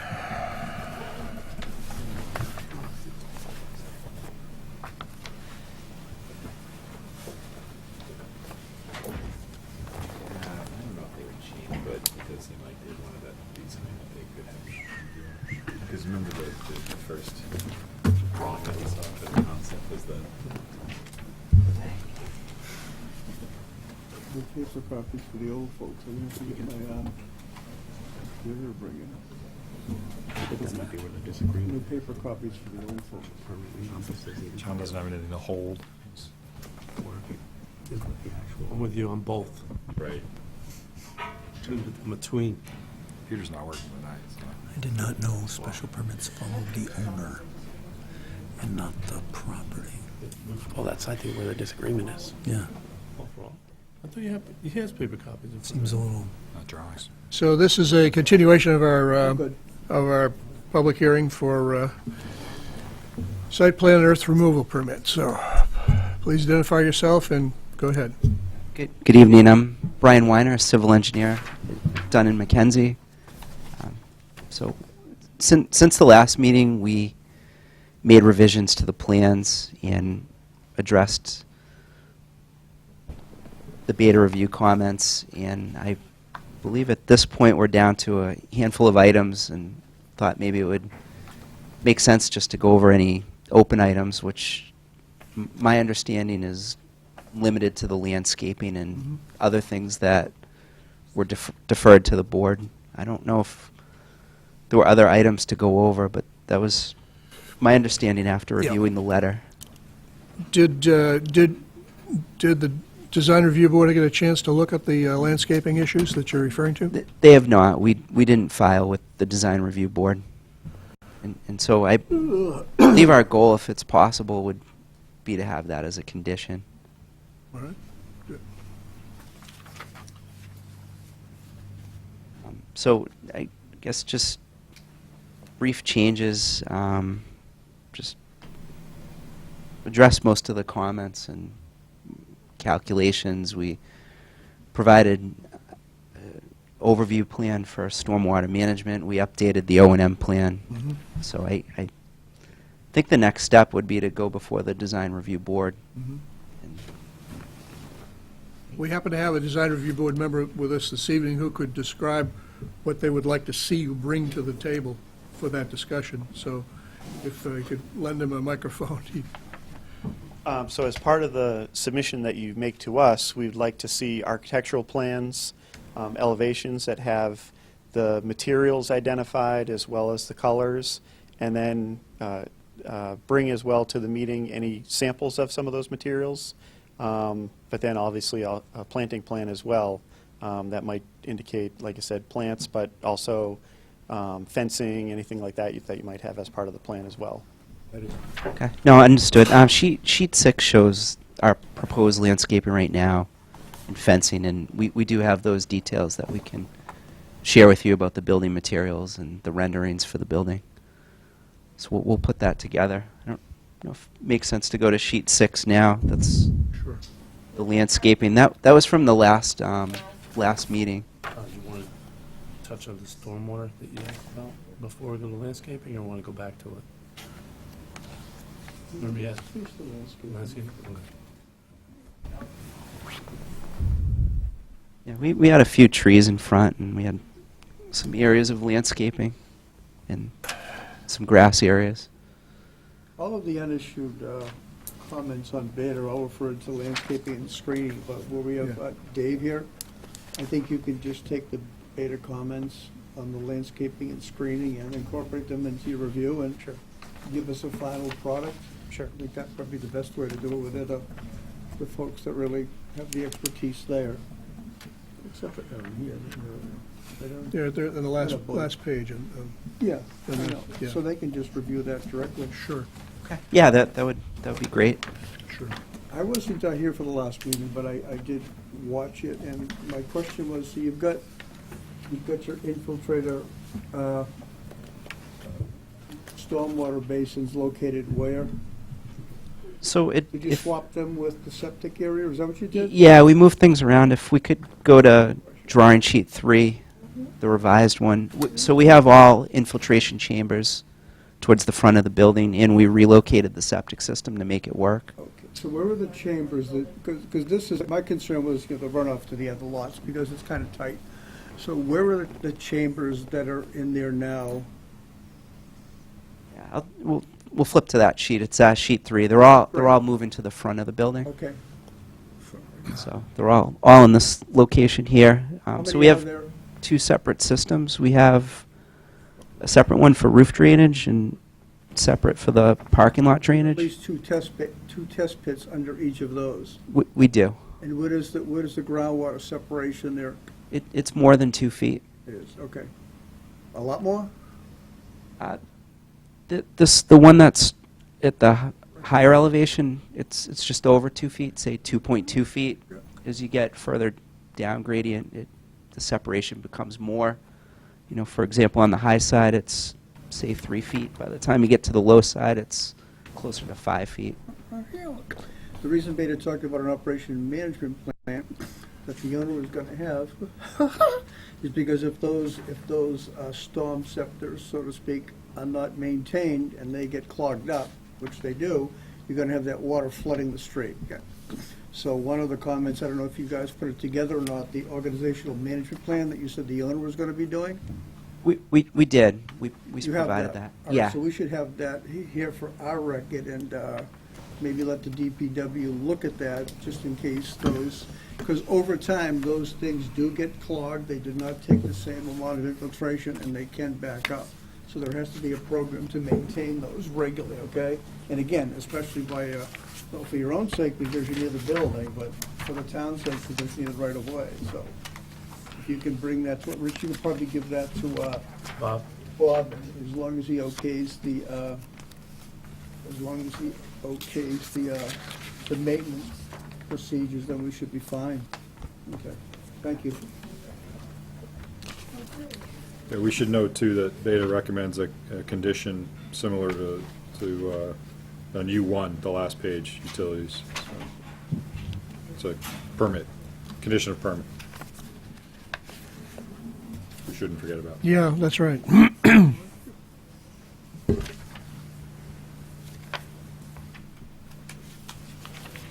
So we're motioning to approve? Subject to those Subject to. conditions, yeah. So, Something written up, is there a? Yeah, there's a draft that Rich has prepared.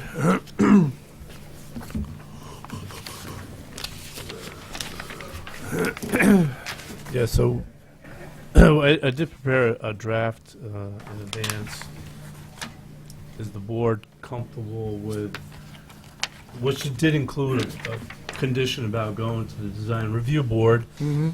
and then their recommendations would come back and be incorporated into the project, Mhm. and then if theoretically there was a conflict, would have to, revisit it, but, so that is in here as well, as a condition.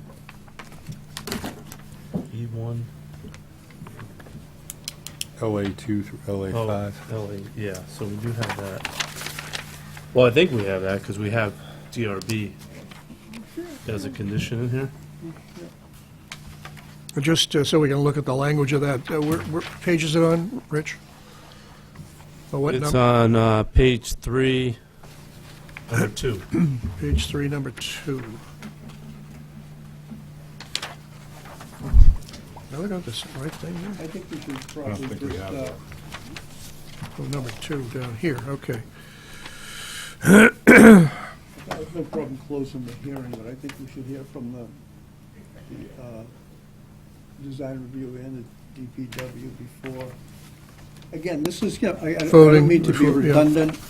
This is a real tight site. You're putting a big building on a small piece of land. You've got a separator with a 2-foot maximum separation, 2 of them, and you get 2 extra inches. And this is an exact science, so it just gets me nervous that something may happen.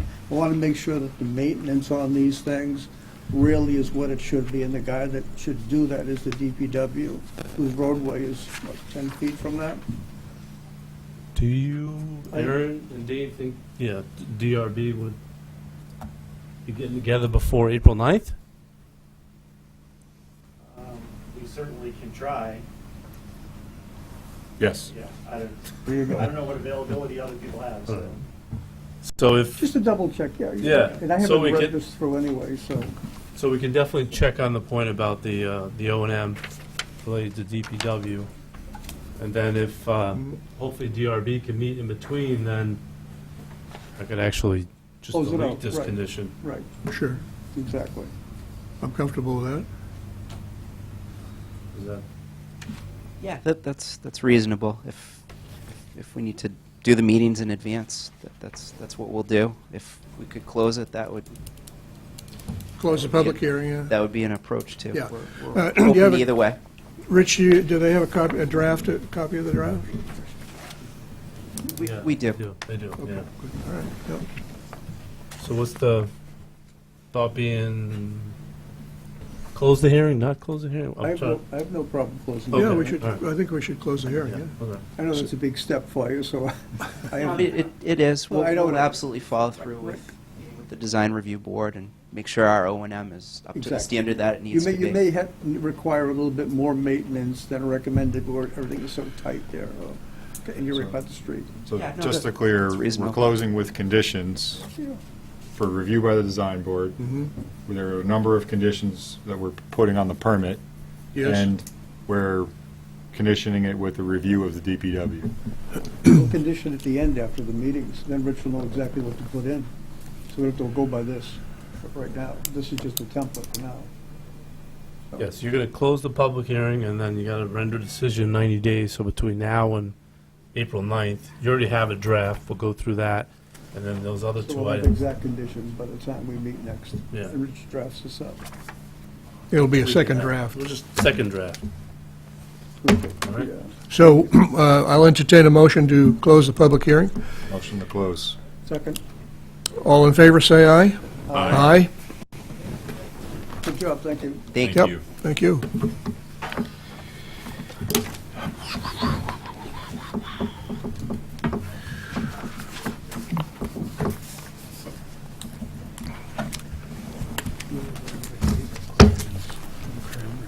Oh, that's true. My apologies. I should do that. Thank you. All right.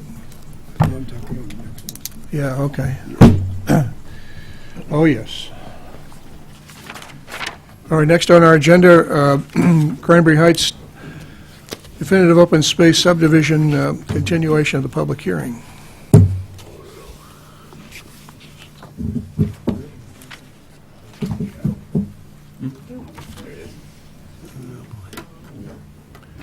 Timing is everything.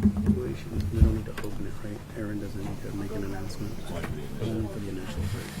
That's why we didn't open it. That's what I thought. So just a intro on this one.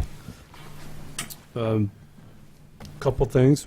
One, from the last meeting, there was discussion about the affordable lots and relative to the potential ability to do a two-family, to have two affordable units together. That was one of the items, yeah.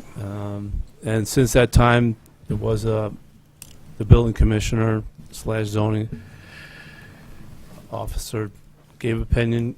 The board has that, which Yep. we'll talk about. And then the other item to talk about, just to clarify, and I put together a figure exhibit, if you will, relative to the water line and the water line extension and what's Where's that? that I'm gonna put up on there, yeah. Yeah, there's a little bit of, try to clear up what needs to be done relative to water line. Why don't we start with the water line? If that's agreeable to you fellas? Betsy, go get it. Let me, Where did Betsy go? Ran away.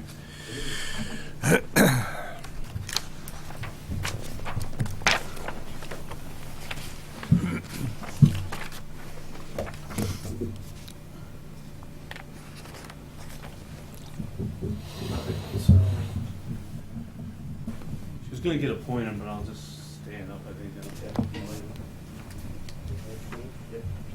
Take the mic too.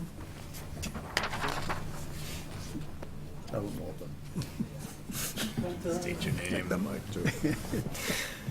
I understand. All right. Remember Joe Friday? Joe Friday, yeah. Yeah, I have Steve's.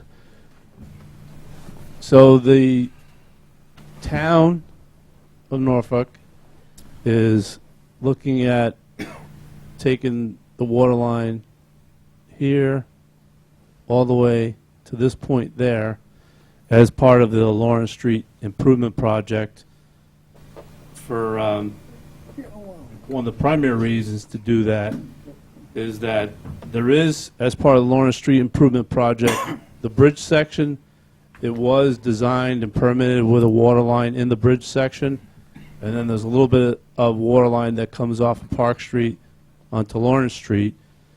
And instead of have a road perhaps be closed down and reopened to install a water line, and then also have a road that would be potentially looking at going back after the thing is finished and putting a water line, the town is looking to put the water line in concert with the Lawrence Street Improvement Project. So the water line goes in, it gets settled out, the binder coat gets in, the top coat gets in, and so forth, and be done all one time to keep things. And that would happen as the project is going on right now. So it will be within the existing schedule for the Lawrence Street Improvement Project. And finished by when, Rich, estimated? May. End of May is the hard Okay. time on the contract. Yep. At the last meeting, I think Mr. McTurnan, Mr. Bailey, and Mr. O'Connell thought that the town was putting the water line, this blue section here in Lawrence Street, and that's not the case. It was a matter of putting the water line in relation to the Lawrence Street Improvement Project from a construction standpoint. It made good sense to do that, and that was the limit of the water line improvement project. The discussion with what I believe to be the case, the planning board wants to see the water looped. This is their proposed subdivision here, come up Cranberry Meadow Road, go through the development, and then back out through Eagle, back to Lawrence Street. Now, since the town is not doing, nobody else has been identified at this time, that would include that 12-inch line. So really, everything you see here between blue, a 12-inch water line, and red, an 8-inch water line, is what I think the town and the planning board is looking to see have done. And then, as part of that improvement project, the laterals will be installed along Cranberry Meadow Road, and then through Eagle Drive, and then on Lawrence Street. So there's a little differing opinion where we're at, so I thought I'd just lay that out, and we could talk through that just so it's clear. On the special permit, where these folks are putting the water line up Lawrence Street, where is that section going to, that the special permit pertains to? The special permit that was issued required them to put the water line in from Park Street up to Eagle Drive. And right now, what? Right now, the town is going to do part of it? The town would be doing this section here. Why? Because of the timing of everything? It's more of a timing issue. So you folks stand with the possibility that if you make your subdivision go through, you get back charged to reimburse the town for that water line. You realize that? John's smiling because John knows as much as I do. So anyway, we get good numbers because the town's going to be doing it with their own group, so the cost is going to be pretty wholesale, yes. On the water loop, I said it the first time, I'll say it, I've been saying it for a year, I'll say it again. There's no way I will ever vote unless the water is looped. We come up with a conversation with Mr. McTurnan, who I've always found very reasonable. You cannot go patch and put laterals in the street and patch it. That's a joke. But right now, the condition of the road is not good, so I don't think it's fair for the applicant to redo a whole road. So there was talk about the applicant putting in the water line, doing the laterals, and then reclaiming the road and putting in a solid base coat.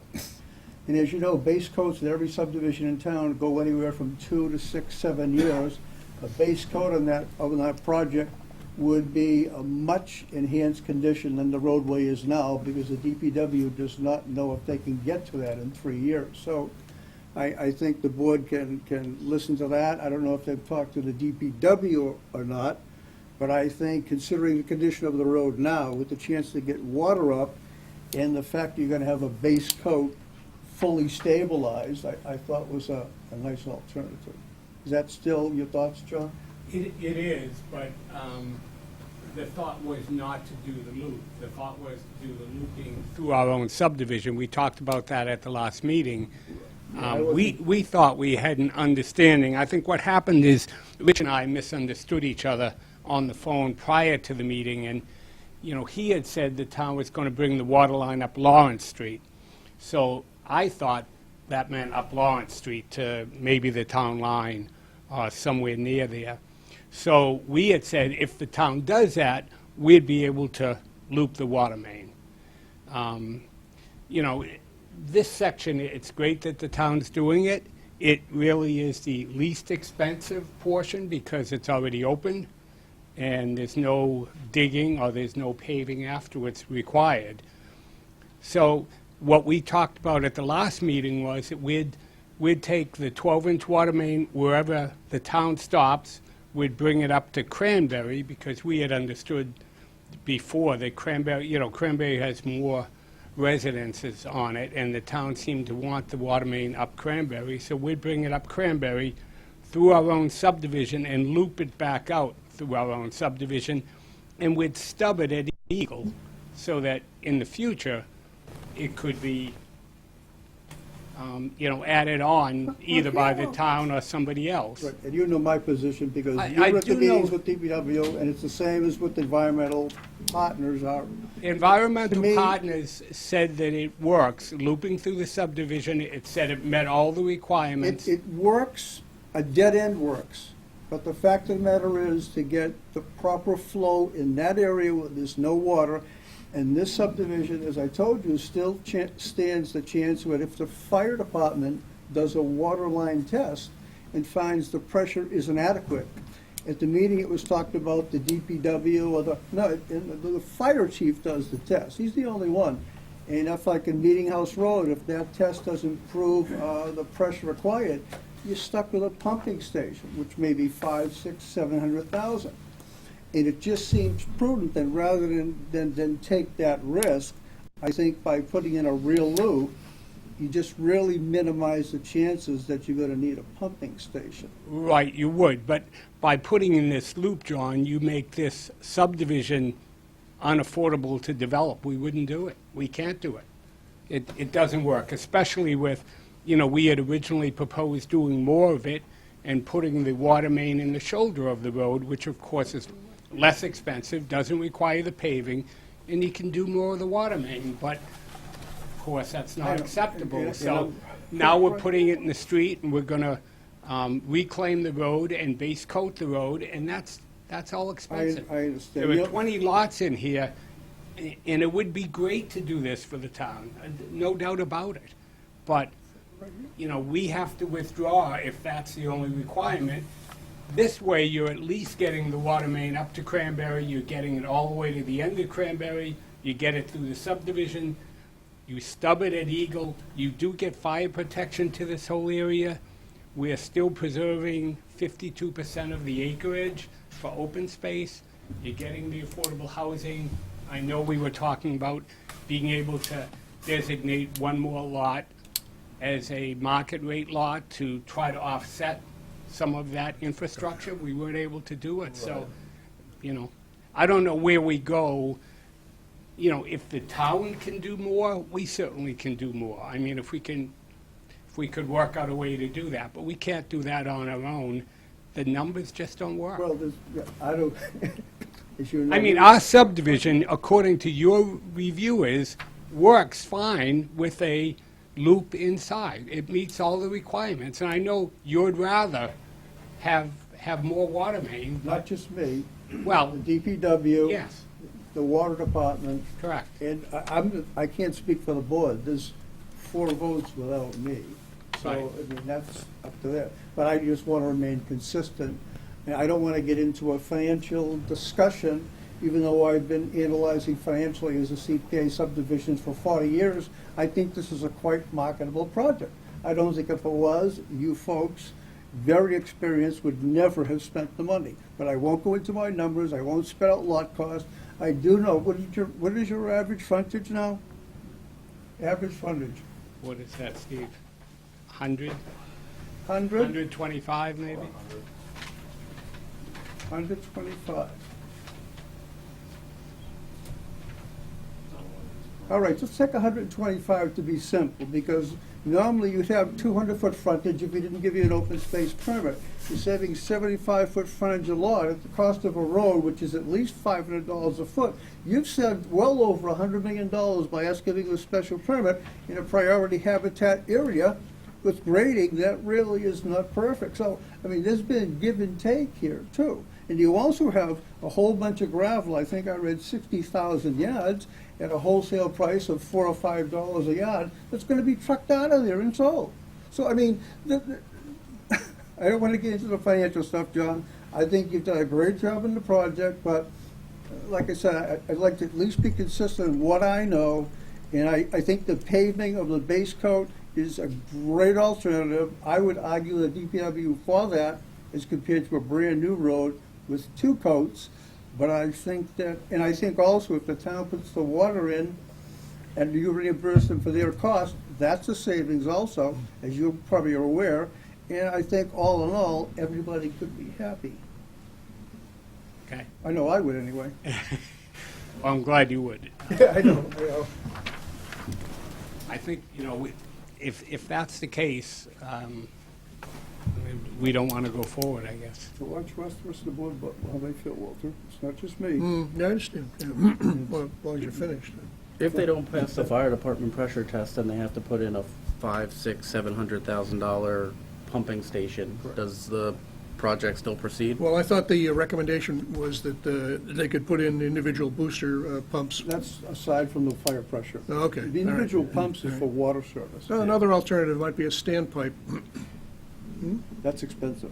Yeah, well, the pumping station's I expensive. understand, they're both, and that's why Yeah. I think the looping is probably the safest way to get around it. Excuse me. But the looping didn't increase the water pressure by much over the interior looping. It did by some. But if you look at that report by environmental departments, it's not huge. You've had a lot of talks with Bob McGee. I have. Did you convince him yet to avoid the looping? I thought when I spoke to him last time, he understood that I thought we were going to have a draft decision tonight. Sir, the microphone, sorry. I thought we were going to have a draft decision tonight. I did talk to Bob about working with the roads and putting the base coat down. He told me he'd have to check with the Board of Selectmen, but it sounded okay to him. Okay, good. And the way we left it, we were talking about the people on Cranberry being happier because they'd have water service and some of the people not getting it. So I thought he understood where we were putting it. Rich might have spoken to him after that, I don't know. I haven't to know about. He did tell me he might come to the meeting tonight, but I didn't see him here. So. Well, as far as a decision is concerned, we've talked about it. We really have to resolve this issue before we can I write up the understand. decision. You want to hear the neighbors feel? Walter? Yeah, well, let's ask the board Okay, first, and any further questions or points of view from the board members? I mean, from my perspective, it seems like the project was conceived with the thought that this 12-inch water line would be provided and they'd be working off of that. Now that that has been removed, it sounds like we've had some interesting alternatives proposed, but I don't necessarily believe they're bridging the gap. It seems like a lot of what we were talking about waited on, that 12-inch pipe coming down Lawrence Street.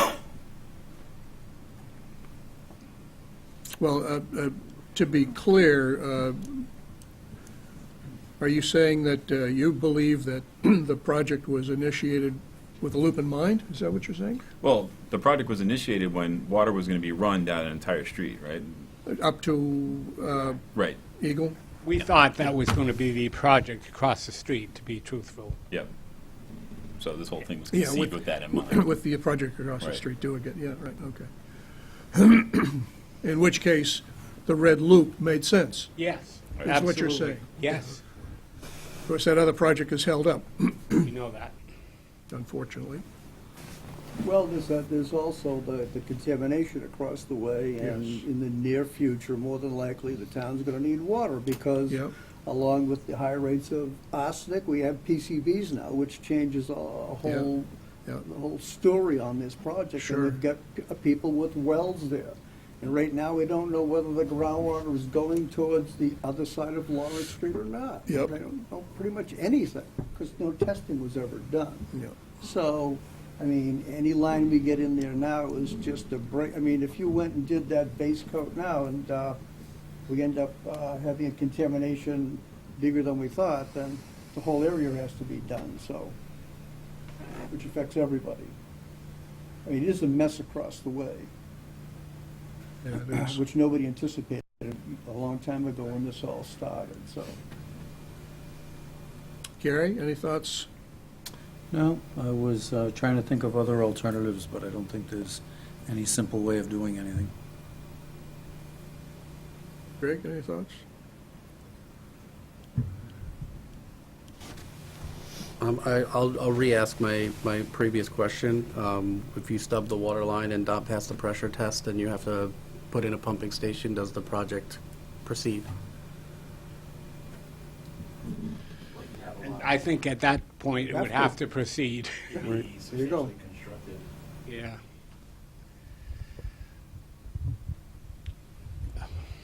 Yeah, because the fire chief is doing an actual, it's not a mathematical model.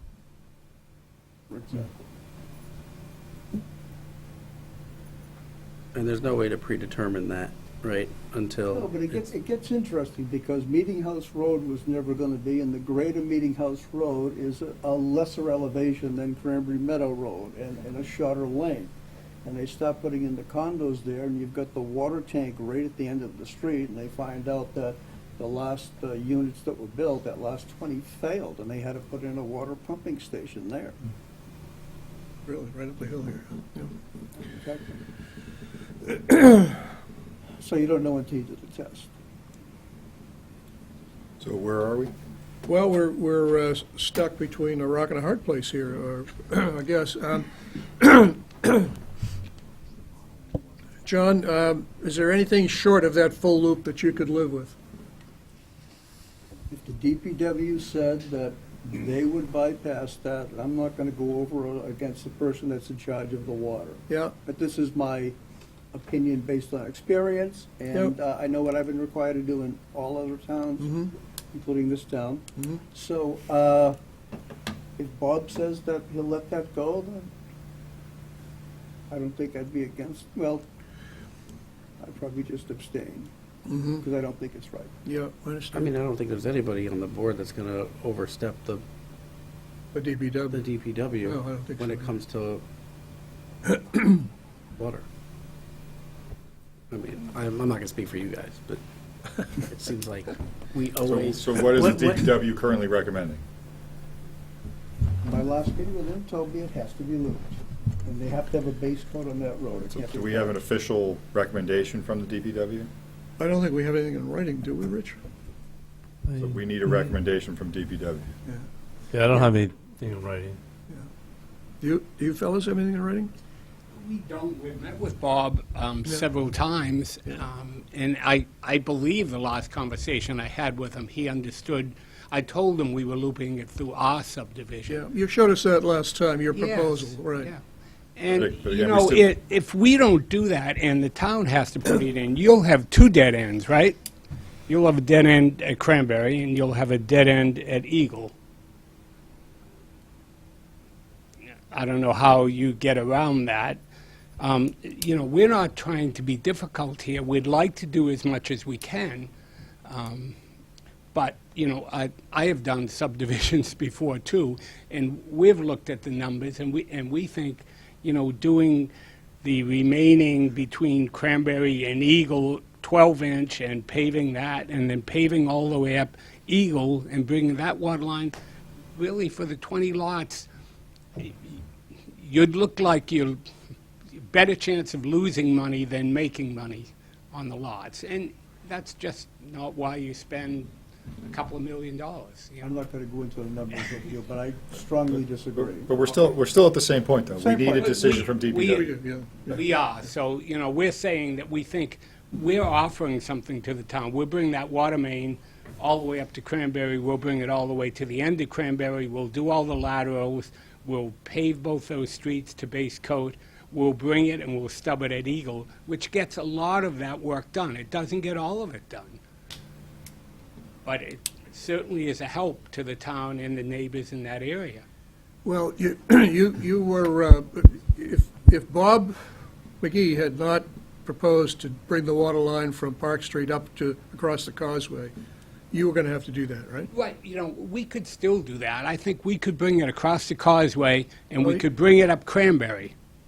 Yeah. You know, there's a... Yeah, but he's going to do that. Right, but there's a difference here. You know, this is open area. Yes. So you're digging, No laterals, and you're not paving. You know, it's a much different cost than this section, where you're digging in a street, you're going to close the street, probably have police details, and you're going to have to reclaim the whole street and pave it and put it in. You know, it's 12-inch, it's not the same. I think we would agree to bring it up here and in. Well, you had no choice. You had to get water to you. Well, no, I'm just saying that we could still do that part. You know, we were working with De Placido because we were told to talk to Tom, and we had an agreement where this all would have got done, but, you know, that went by the boards, for the moment anyway. Well, let's get a ruling from Bob, not a ruling, but a position from Bob, and then we'll figure out what we're going to do. Yeah. One other issue we have, our purchase and sale, we've extended a number of times, as you probably know from the amount of time we've been here.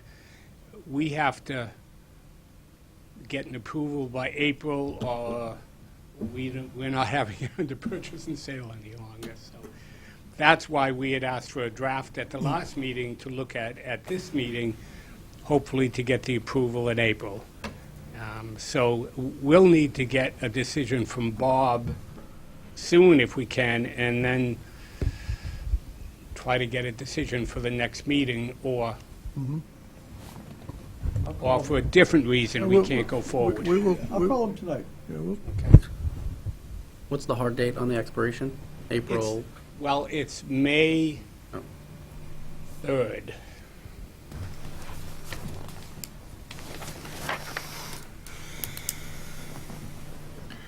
All right, let's talk about another issue that we talked about last time, and that was your proposal to put affordable in a duplex unit.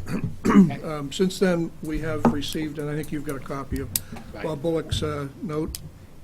We do. Okay, so what that means is, if you choose to go in that direction and propose to that, then one of the existing 22 lots is going to be turned over to additional open space.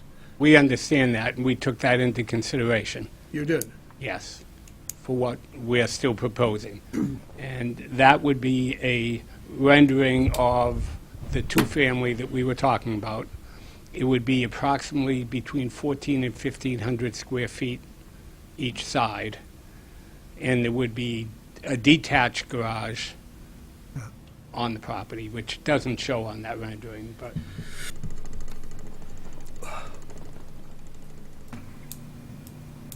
But it will look like a number of single-family houses that exist in that particular area right now, even before we do build, but Do you know which lot you're proposing to put it on? No, we don't. We haven't really determined exactly which lot. Okay, that's the first time we've seen that rendering. Anybody on the board want to comment? How does it compare to the renderings for the other homes? We haven't got any renderings for the other homes. I mean, we'd probably build colonials, sizes between, 2,100, 27,800. So this would be between 2,800 and 3,000 square feet, so. But that would all be subject to review of the DRB when it came in, Kevin, so it would be reviewed in conjunction. The affordable unit would be reviewed in conjunction with the design of the rest of the neighborhood. Yeah, that would, that would also have to go through the whole Section H of the bylaw for the affordable. Yeah. Right. Yep. Yep. Right. Yep. At this point, I'd like to open up to any members of the audience who'd like to comment. There's a microphone there, sir. David Masher, 26 Lawrence Street. The first is on the water. If they only bring it up Cranberry Meadow Street, that leaves all of Lawrence, Eagle, and Brett's Farm, which are as many or more houses than Cranberry Meadow. But my biggest fear is that land back there is ledge, and for them to build, they're going to have to either blast or go heavy into that ledge, which is higher elevation than our houses. So I'm assuming water runs downwards, and those veins probably lead to our wells, and that will then definitely affect our wells, because we're not getting water then if they only loop it into Cranberry Meadow. And if that's the case, and if they're that confident that they're not going to affect our wells, they should put up at least a $2 million cash bond, because that's going to affect our wells. Because when LaRusso Estates came in behind our development, it affected everyone in that part of the neighborhood's wells. Simple as that. How did it affect the well, sir? They had lost pressure. Simple as that, and they had to get them fixed. And then I know people on Park Street, when development came in behind them, their wells got also, they had to get them fixed. It's weird, gravity works. I know my neighbor, when she fracked her well right behind me, my well got better. It opened up some lines. So if they're confident in their building that they're not going to mess up with our water for our wells, they should be able to put that up. And it should be cash so that it's easier for the town to get the money. All right. Secondly, there's no house in our area, in that whole neighborhood, that has a detached garage. So that house will stand out with a detached garage. Not one house on Cranberry Meadow, Lawrence, Eagle, Brett Farms has a detached garage. So, I mean, that's just not, you're not fitting into the neighborhood. That just doesn't make sense. Well, one thing that I'm sure that the Design Review Board will consider is that if this is approved, it must look like other houses in the development. So if a detached garage sets it apart, then perhaps that's not the appropriate way to go. And I just also think that not every piece of land is always meant to be built on. I just, not everything is meant to be built. I mean, I wish the town had bought that land, being that we live next to basically a toxic dump now. We can't go through. A lot of people go hiking up in that area because it's great for snowshoeing. Now we have snow. But, we're kind of hamstrung by land near us. Across the street is a bad, toxic area. I mean, it's sad. We're kind of sandwiched. Yep. This neighborhood. Do you guys think you have to blast up there? Yes. Because the Board of Health is now sort of taking control. I think they told the neighbors here at a meeting on Lawrence Street where some of their bedrock wells 1,000 feet or something. I think that they want to have a filing or something like that because of the contamination in the groundwater up there. So they want that to be a whole separate process regarding the Board of Health along with the fire department. And so maybe you guys may want to, isn't that what they told you? I believe so, yes. And also, on Park Street, they've had a blast. It shook our house. I mean, if you looked on Facebook, all this stuff, they had brought meters to our house because they got nervous that... I'm just talking about the contamination. I know, but I'm just saying both, but just blasting, that's right next door then. I mean, just that blasting in itself will damage probably our lines and everything else because it's that close. I mean, we felt the Park Street ones. That is a big issue right now up there with what's going on, so you might want to check with Tom Gilbert as far as the blasting you made. I know they had to blast or do a blasting plan showing where he was going to be doing it and asking for a process before he was going to start to blast because of what's up there. Okay, just, Do we ever, I'm just getting back to the water thing and just something stuck in the back of my mind. Can we separate out a portion of the water use, like the usage for fire and in other states, other areas, they use underground cistern, whatever, put 20,000 gallons of water under the ground in a couple of spots, and that's what the fire department uses. And then that use comes out of what would be required for the pipes going in. Is that an alternative? I think if it doesn't meet the water pressure with the fire standards, it's going to be a station. I'm not sure of that. I've never had anybody come to the point. But the looping isn't for pressure as much as just the cleanliness of the water and the pressure also, yeah. Okay. Anyone else? Yes, please. Excuse me, Mike Judici, Eagle Drive. Just a couple of points. First on the water. I had said before that I think it's definitely desirable and needed to loop the water. In terms of a recommendation from DPW, Environmental Partners, as part of their review, did include a recommendation in their August memo saying that they recommended that it be looped. So whether you're looking for something beyond that from Mr. B, I'm not sure, but their consultant, their water consultant, based on their analysis, already provided that recommendation.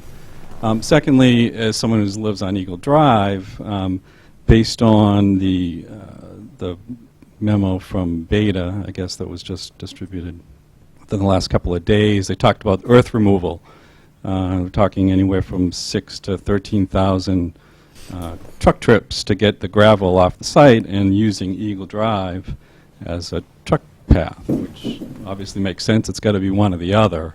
If we're going to have to put up with all of that truck traffic, I would think the least that we should be able to do is get some benefit out of this project in the terms of, the water main coming down the street, so that if we do need to hook up in the future, it's there for us. Mr. Weddleton, in terms of the question you brought up earlier, the frontage, based on Beta's memo, the average frontage is 50 feet, reduced from 200 under a typical subdivision. So that 50 feet? 50 feet, average frontage. Whether that's correct or not, it's in Beta's review memo. That would be tough. So just to answer that question. And then in terms of this duplex, I mean, I understand that it is in the town's bylaws, which really surprised me. But obviously the intent of incorporating affordable housing into these new developments is to make it part of the neighborhood and to make it so that it doesn't stand out. And, this, I guess, looks okay, but it doesn't look, it's not going to look anything like any of the other houses. So from day one, the people that move in there, it's going to be obvious which house is the affordable housing. So I think you're doing a disservice to those people that will eventually live there and essentially advertising that this is the affordable house in the neighborhood. And that, I think, goes against the spirit of the bylaw to get affordable houses incorporated into the fabric of the neighborhoods. Thank you. Anyone else? Please.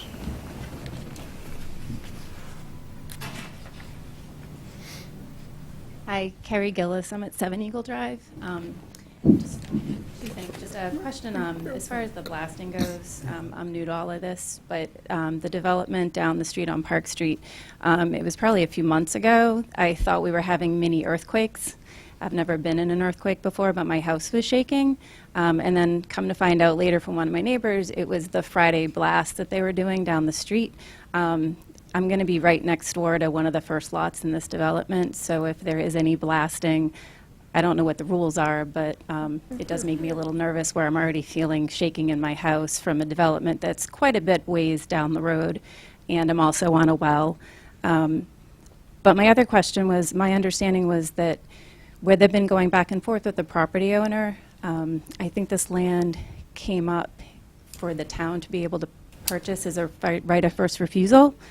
And I didn't know if that was public information as to what the purchase price was currently, where it's come down, and if the town was actually considering purchasing the property.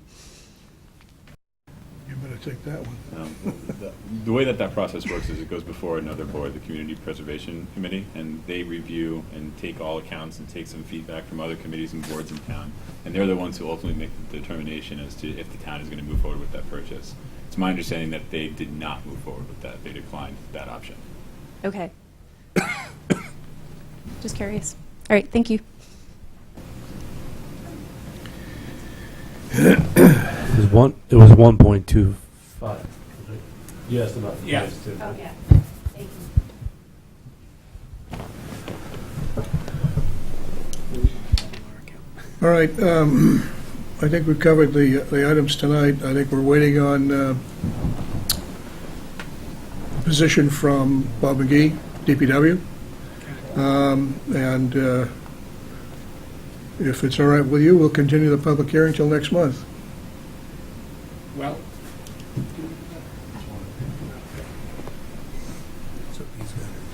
if Bob McGee suggested he's okay with moving through the subdivision, would the board,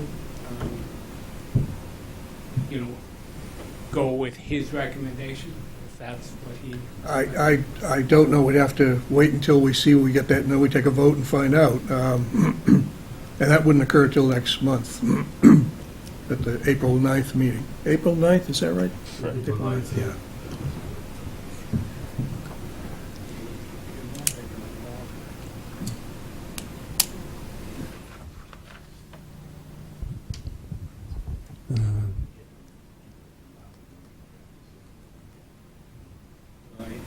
If we do get input from Bob early on, can we work on a draft decision for the next meeting? I think we can. Draft, it's just a draft. No one will sign it till we vote on it, one way or the other. Rich, you okay with that? Yeah, I could do the draft. You know, we might want to have environmental partners come to our meeting, and rather than just say they recommend looping, maybe they should give us the reasons why, the pros and the cons, and the future consequences, rather than just getting a yes or no. Nice to have some backing behind it. I know it's always been understood that, I know in our town right now, for the past 10 to 15 years, the last 3 water superintendents, they are moving to connect every unconnected loop in the town of Norfolk. Yep. They're doing that for a reason. Yeah, So, better water quality for one. right. John, is it possible we could get a workshop with environmental partners and Bob and Rich maybe? And No, just I think get it- together and see if we can work that out so we know before that meeting? I think at this stage, John, after the 4 or 5 workshops we've had, I think I'd like to see if they can come here and let the board hear exactly why they're suggesting what, firsthand, and then it doesn't get transposed, not that it, by accident, obviously. Would they be able to come to both? I'm sure they would. Because, if they suggest something that we need, a change of plans or something, we'd like to have it ready for that meeting. At this stage now, I would, you guys obviously would be here. I'd like to hear firsthand what their thoughts are.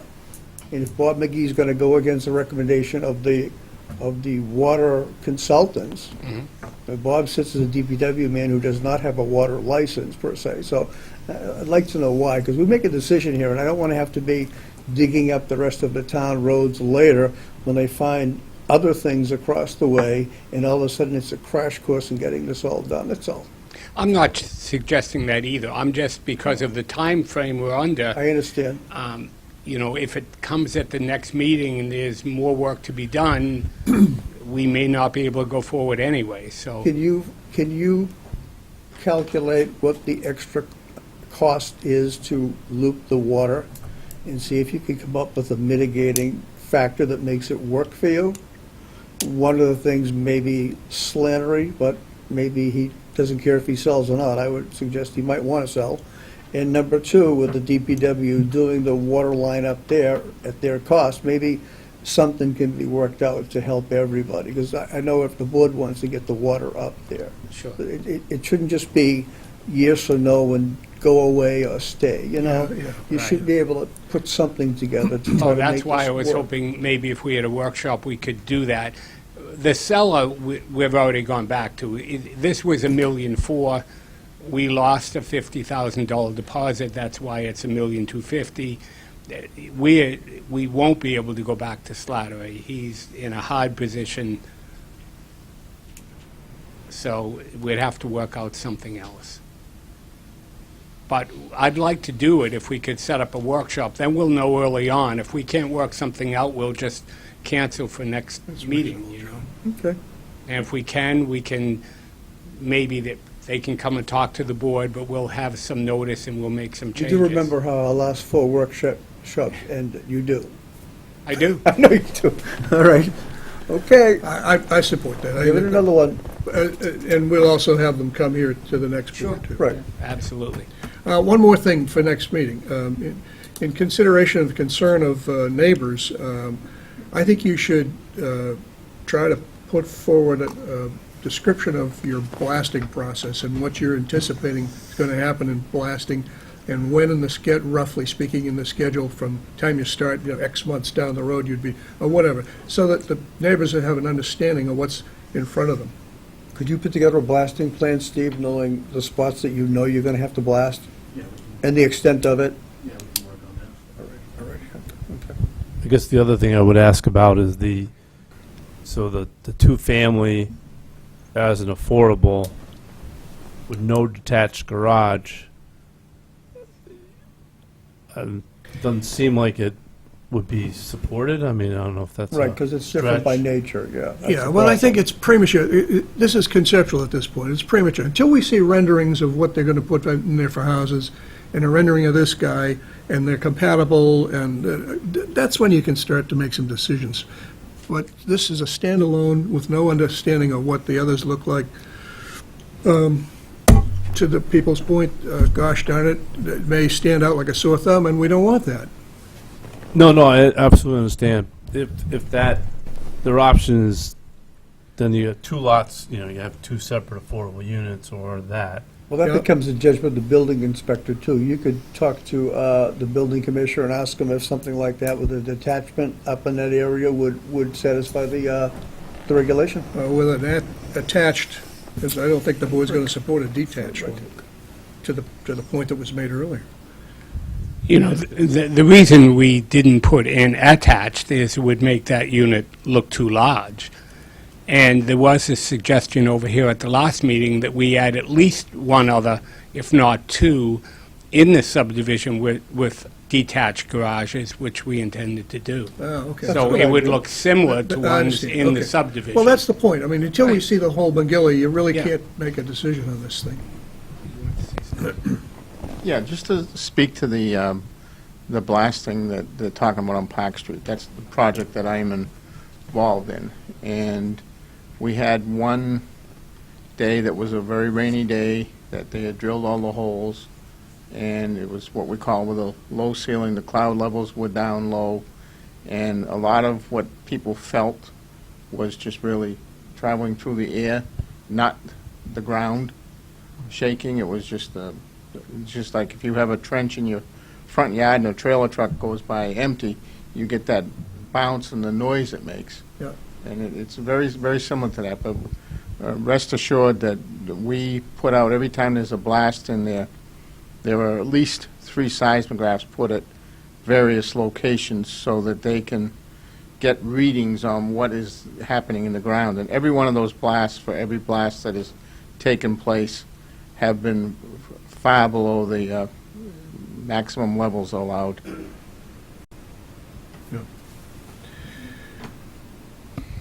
Let me a follow-up question with this gentleman. Have you had to mitigate damage in any people's houses? No, we have not. You have not. You're prepared to do that if that happens, right? Well, if anybody, like any house within, I want to say 500 feet, we do a survey on the house at the people's either request or with their permission. Yep. We videotape their entire house. It's a secure company that actually comes in that has security clearance because they're taking films of their homes.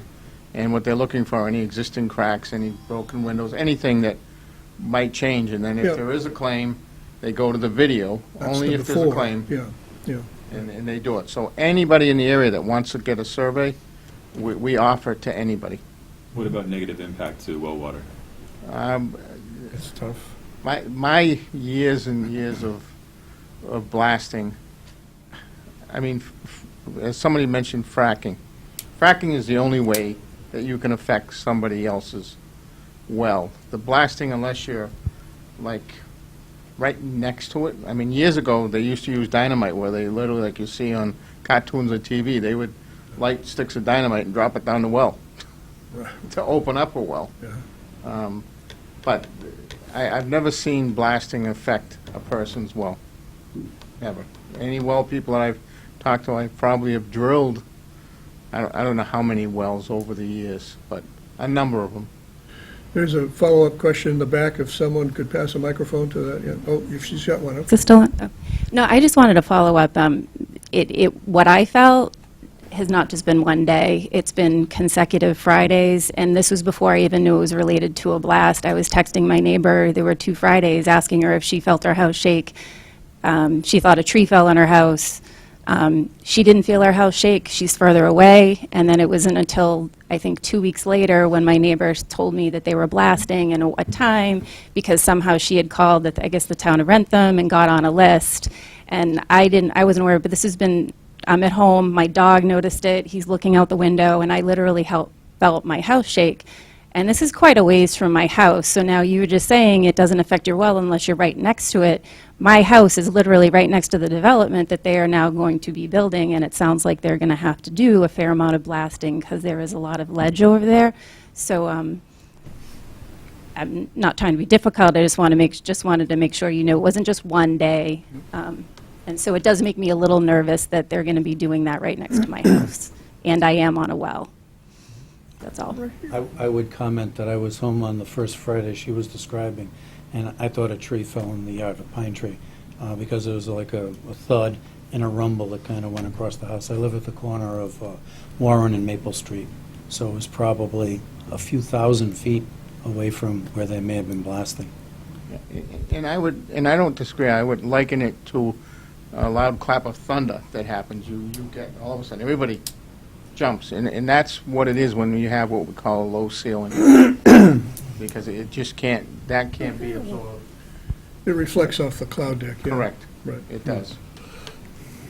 And certainly, any abutter, and we would, if we continue with this project, we would certainly offer a survey, and we have horns that you would hear if you're close, so there are 3 consecutive horns that go off with a certain amount of minutes between them, and you would know when it's happening. And if there's some people that just say, I just like to be called, so I'm not startled, and we make phone calls to people that ask to be called.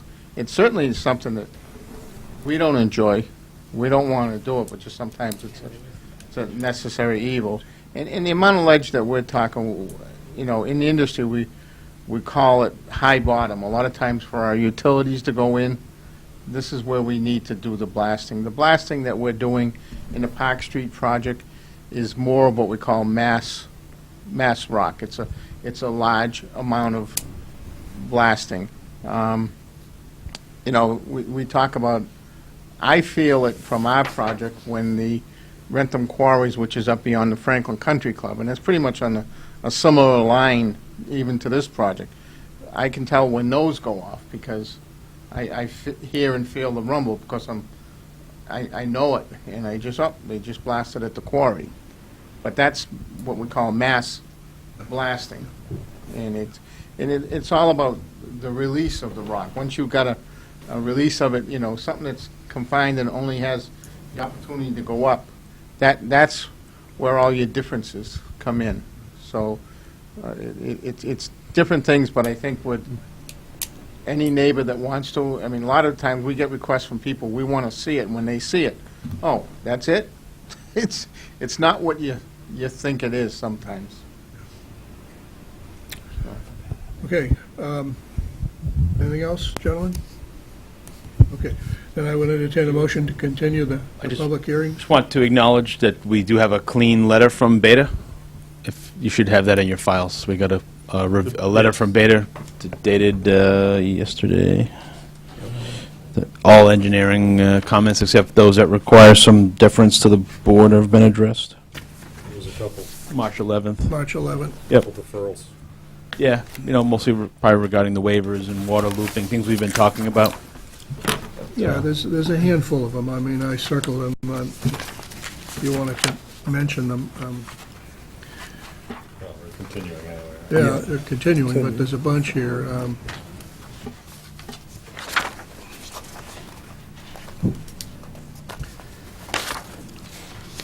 Yeah, they seem to mostly be waivers. The waiver requests that have been submitted from the outset. Some of them would be conditions of the decision. Yep. Just wanted to, just make mention of that, Mr. Chairman. There are, and I guess a follow-up comment would be that there are, as far as I'm concerned, there are no plan revisions at this moment in time that would be required as a result of this letter. Only thing that would be required if direction came from the board. Okay. All right, we'll review this. If there's anything that comes of our review of this, we'll bring it up at the next meeting. In fact, maybe Rich can get it to you ahead of time if we have some concerns based on the letter from yesterday. Motion to continue to 09 April at 8 o'clock. The board will review the deferrals in the beta document and schedule a working session as discussed. Do we have a second? Second. All in favor of continued motion, say aye. Aye. Thank you, gentlemen. We'll see you on April 9th. Coordinate through Rich for that meeting? Yes. Yep. He's your point person. All right.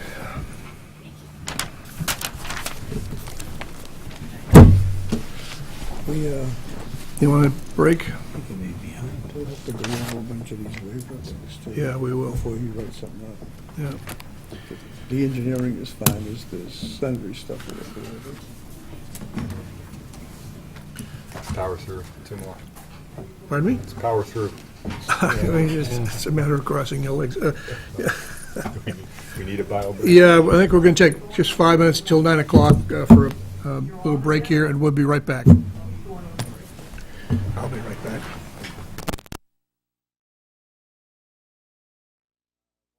Units, and the purple are bollard. I guess they're 3 or 4 feet high bollard lightings. Yep. Mainly near the doors. Doors in the back, right, yep. So I think that's all set. The other main issue was the fact that the fill pile that has to be removed, which takes up probably half the lot, does go over the lot line in the back. Right. And we're looking for And the a signature, right? yes. So I got the abutter, lot 21. I got a signed letter from them. And I believe Rich talked to the... Which Rich has, right? Yes. Okay. Yeah, we have it in the file. Right. And then we emailed the plans and specifications to the two majority property owners or head of the association of the park for their comment, and they were fine with the grading onto lot 3 just to take down the pile. Yep. Okay. And we got emails from both of them. Yep. So are there, from your perspective, are there any remaining issues? Rich? No, the remaining issues that were identified were incorporated into the permit Yeah. as conditions. Right. And we can go to...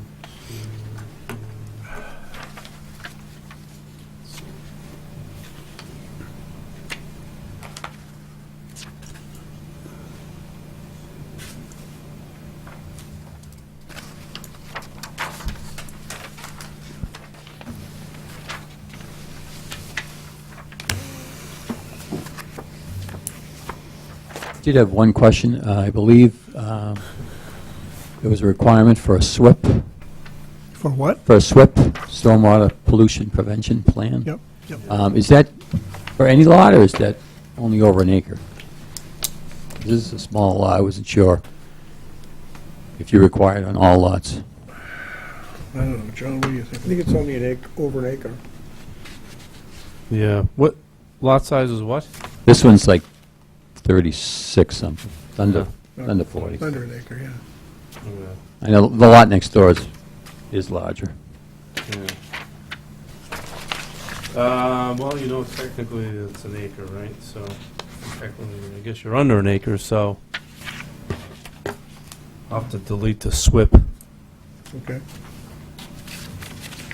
Although you did file a stormwater management permit, but Yes. you don't need the SWIP. So we can remove that. Where's the retaining wall? Retaining wall, it's on this side. Comes right Not down. visible from the street? As you come up the hill, Is. but Design Review Board wanted some screenings and maybe some vines and stuff, so we do have, What's the wall? Plantings gonna- there. What's the wall going to be? wall's going to be a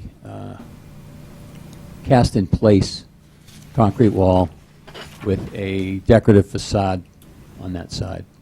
Do you have a sketch of it? I do not yet, because they haven't designed it yet. He hasn't, I don't know if he's got a structural engineer yet to do that.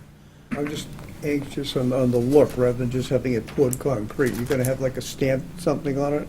Yeah, he's going to it'll be a decorative front. I don't know if, the owner of the lot is a concrete business, so he does a lot of it, so I'm sure he can do something quite Do you decorative. guys check into that, Rich? Design review? I didn't review this one, but I might have missed the meeting.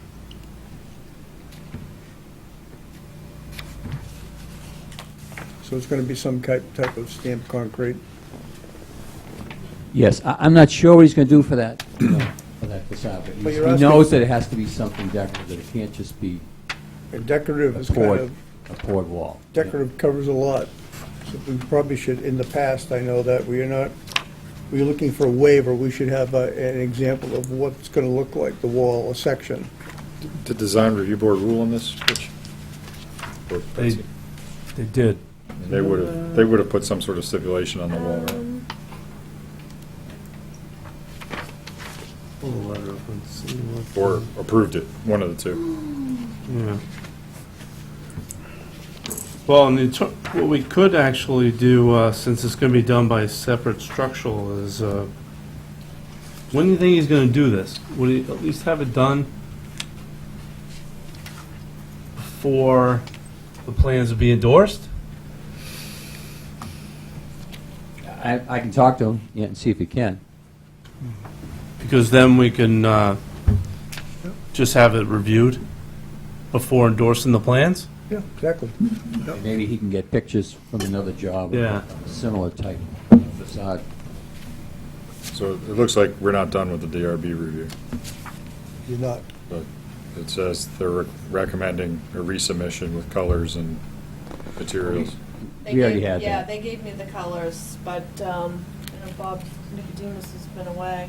Okay, so we're not finished yet, anyway. 5-foot-high concrete crane containing wall with concrete retaining wall, surface textures proposed as simulated stone wall. What do you have on top of the 5-foot wall? Excuse me? What's on top of the 5-foot wall? The wall has a wood timber guardrail Okay. on top. Okay, That's just as, fall protection. right now. Be able to close it out.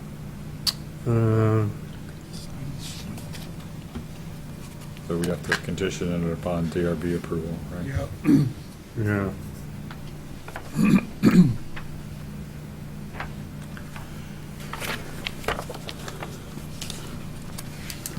So if we, what if we vote, because you haven't closed the hearing on this one. This was still open. Close the hearing.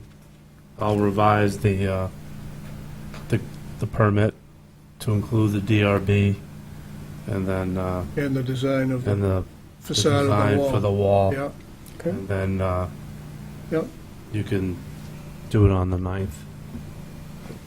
yeah. Because it's 90 days from when we close it, you said? Yeah. Yes, decision needs to be made, yeah. Yeah.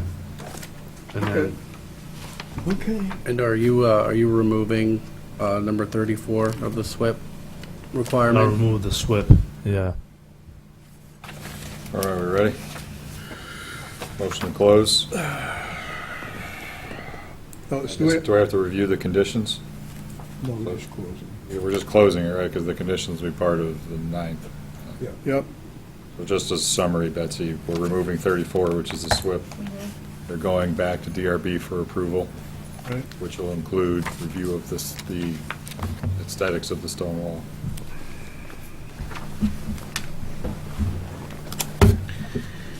Motion made. Second. All in favor of closing the public hearing? Say aye. Aye. Aye. Okay. Thank you. Very close to finishing here. Ready for me? Let's see, next, We'll see you on the 9th anyway, Charlie. Oh, do we need to- This is withdrew? yeah, we do, we have, Rich will make that announcement. Rich, You have to open the meeting and then, that's the question, I wanted to check the 201, procedure. 201. What's the procedure we do on 201 here? Yeah, you do need to open the hearing and then just read into the record the applicant's request to withdraw All without right, prejudice of the fair enough. PMLD and the fee. Okay, so, I'm recused from this, so. yep, I understand. Would you please open the hearing by reading the, 201? I buried my paper. you did? Okay, here you go, you can borrow that. Thank you. Notice is hereby given in accordance with Mass GL Section 40A and the Norfolk zoning bylaws, Section I-4C. A public hearing will be held on Tuesday, March 12th, 2019, at 8 o'clock in Room 124 at the Norfolk Town Hall, 1 Liberty Lane, Norfolk, Massachusetts, regarding a special permit application for property located at 201 Main Street in Norfolk, Massachusetts. The applicant, Peter S. Chipman of Norfolk, Massachusetts, is requesting a special permit for a planned multi-lot development. The property is located in the B1 within the Business Core zoning district. Reference Assessors Map 14, Block 40, Lot 17. The plan and application are available for public inspection in the office of the Norfolk Planning Board during the hours of 9 a.m. to 6 p.m., Monday through Thursday. Thank you, sir. And Rich, you now have an announcement to make that the applicant has withdrawn. Oh, I'm sorry. Yes. The applicant has requested withdrawal of the PMLD without prejudice and has requested the return of the filing fee for the special permit and would look forward to talking to the board about this at a conceptual level at the April meeting. All right, so we need a motion to approve the withdrawal without prejudice. So moved. Second. All in favor, say aye. Aye. And we will see Mr. Chipman apparently on April 9th, right? Fee? We have to roll. And the fee, oh, yes, we need a motion to refund the application fee, which is in the amount of $750. $750. So, do we have a second? Second. All in favor, say aye. Aye. All right. Excuse me, does that mean he's coming April 9th for the same project? He's coming April 9th, and what he'll bring, I don't know. For the same property. Same property, but what, I have no idea what he's gonna come up forward with. I mean, he's had 2 or 3 ideas as to how he might wish to develop that property. The last one of which was a proposed parking lot. He's had some other ideas with commercial buildings, residential buildings. I just don't know what he's gonna come forward with. But if he does, He's coming forward on the 9th. I don't, but if he does go forward with a project, he has to submit. absolutely, he has to. Yeah, He's submit. just coming for your input of what he wants to do. That's right. It's an informal discussion, which we've done with other developers. I understand, Yeah, yeah, yeah, that's fine. And yeah. then have to go back through the hearing and application and Right, so on. once he decides he Yep. wants to do something. Right, Just and, getting your input to see if it will fly, I guess. right, yep. That's it. Okay. Since we're on that topic, anyone else have any comments on that piece of property while we're here? No? Okay, thank you very much. Close. Are we done with, procedurally, did we miss anything? Do we do 102 Cleveland? We No, opened I'll it. vote to close it, yeah, you have, Because we just opened it and Yeah. we withdrew, so. We withdrew, all right, Motion all to right. close. Yep, motion to Second. close, second. All those in favor say aye. Aye. Aye. The public hearing is closed on that.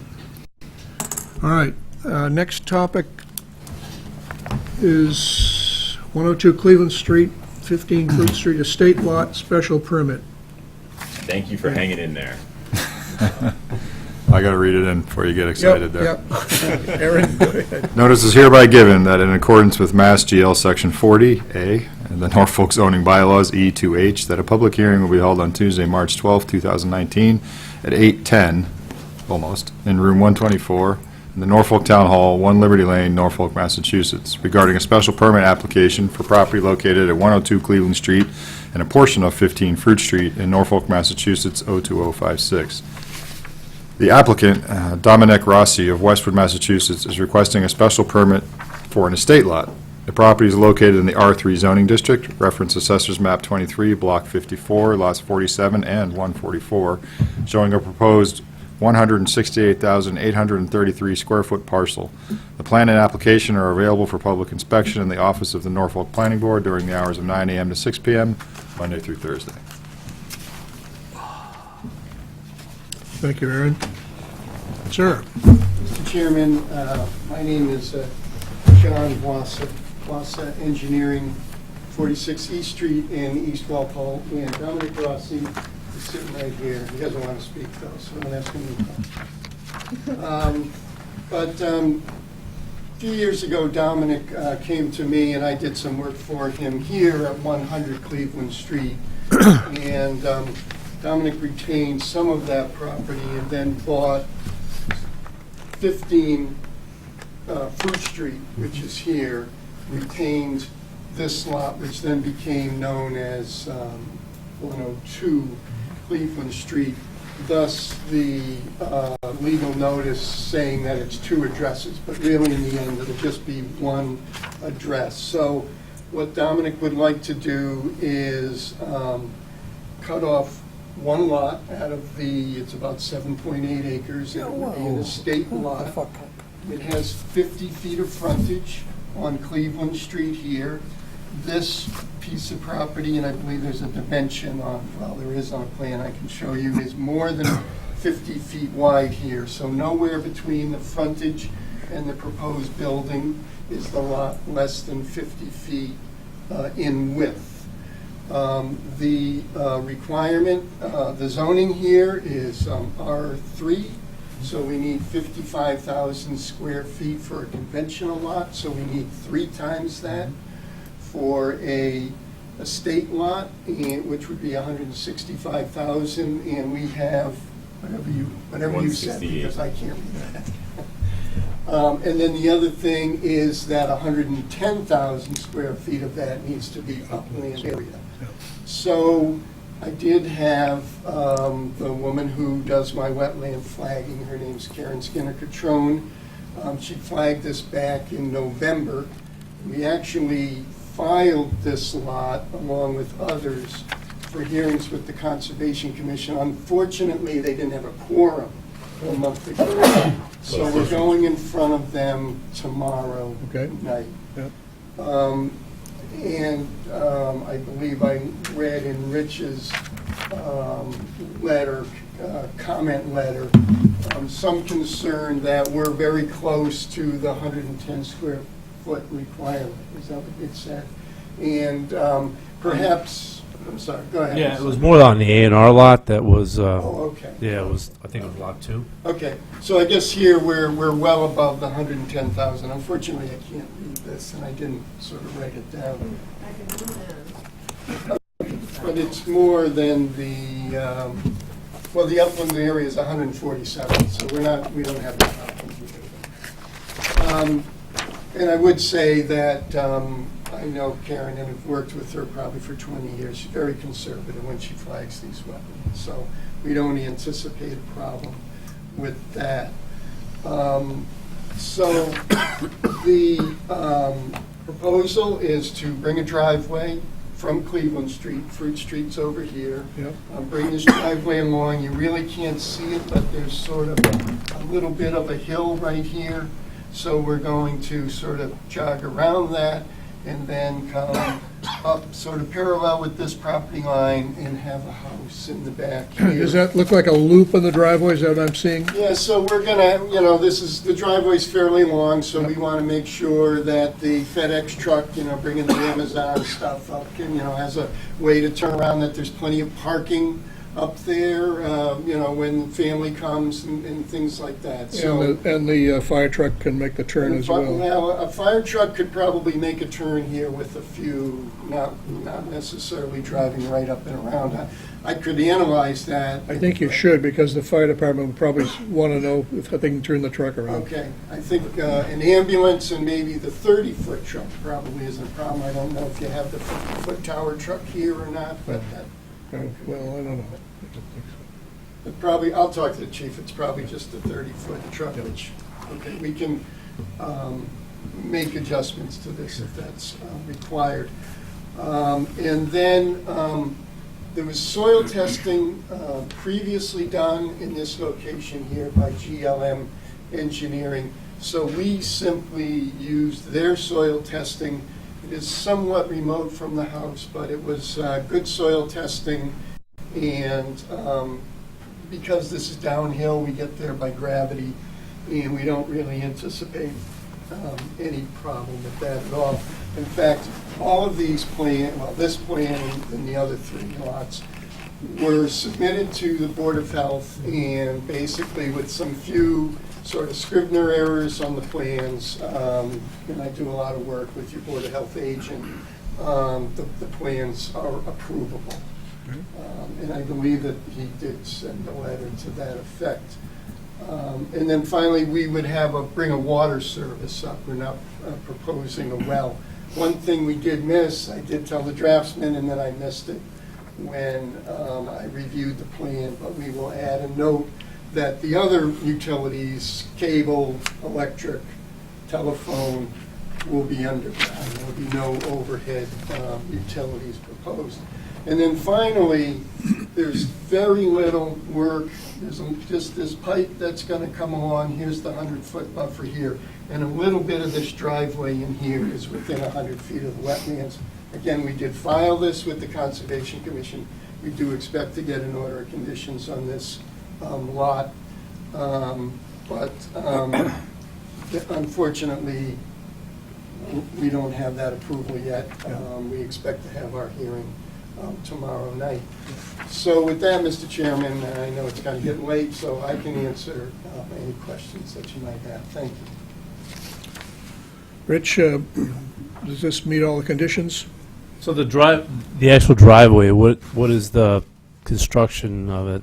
That was the... Yeah, so I'll put a detail on there, but it would be an asphalt driveway. And then cross-section, I mean, enough to support the fire apparatus to get there? Yeah, we would set it up similar to, a small road, so it would be probably 12 inches of gravel and 3.5 inches of pavement. Okay. So it'd be set up probably like most of the roads in Norfolk. Okay. If you wouldn't mind, please. I can't seem to find it. Sorry, I'm just looking for the plan. Pull up. Yeah, and then the comment I did, one of the other comments was relative to the A&R lot, but that one was a little bit close on the upland, so I wanted to be... Yeah, again, I mean, I'm confident, Okay.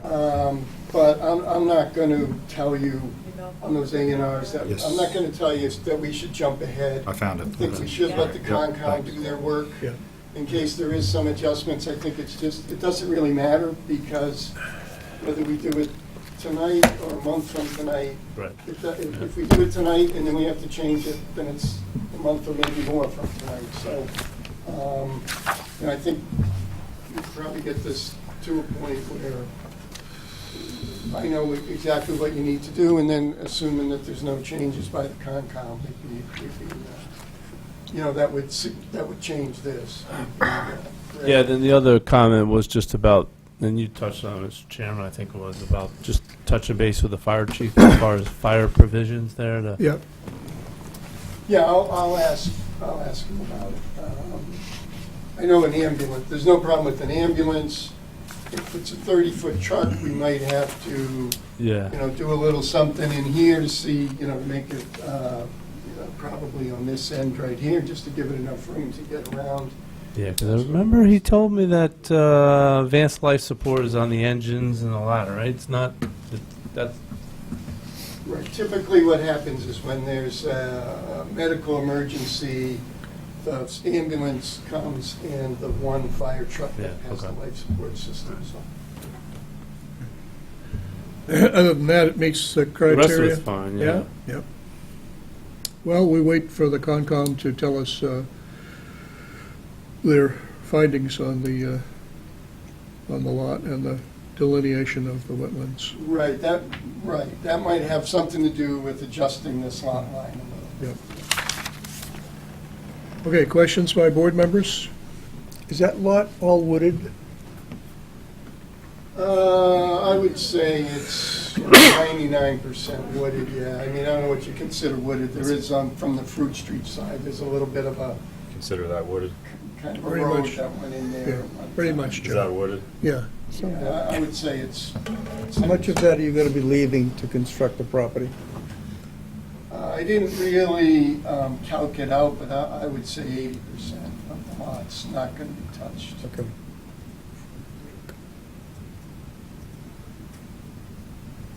We did, as I said, we placed the driveway to go around, significant features.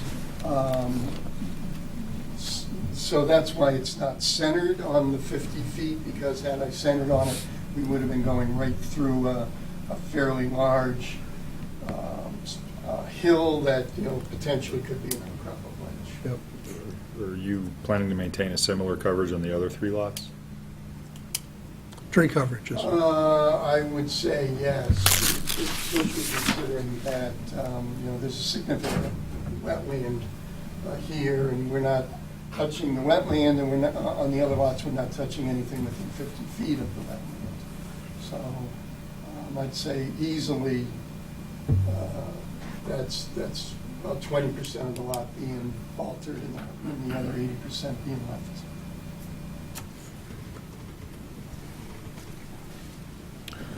Any questions from these board members? Okay. Never mind. All right. Good. Thank you very much. Anybody from the audience wish to raise a question?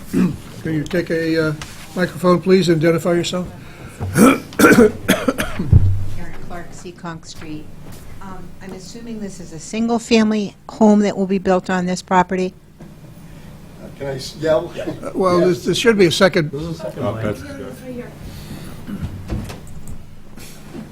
Yelling's okay.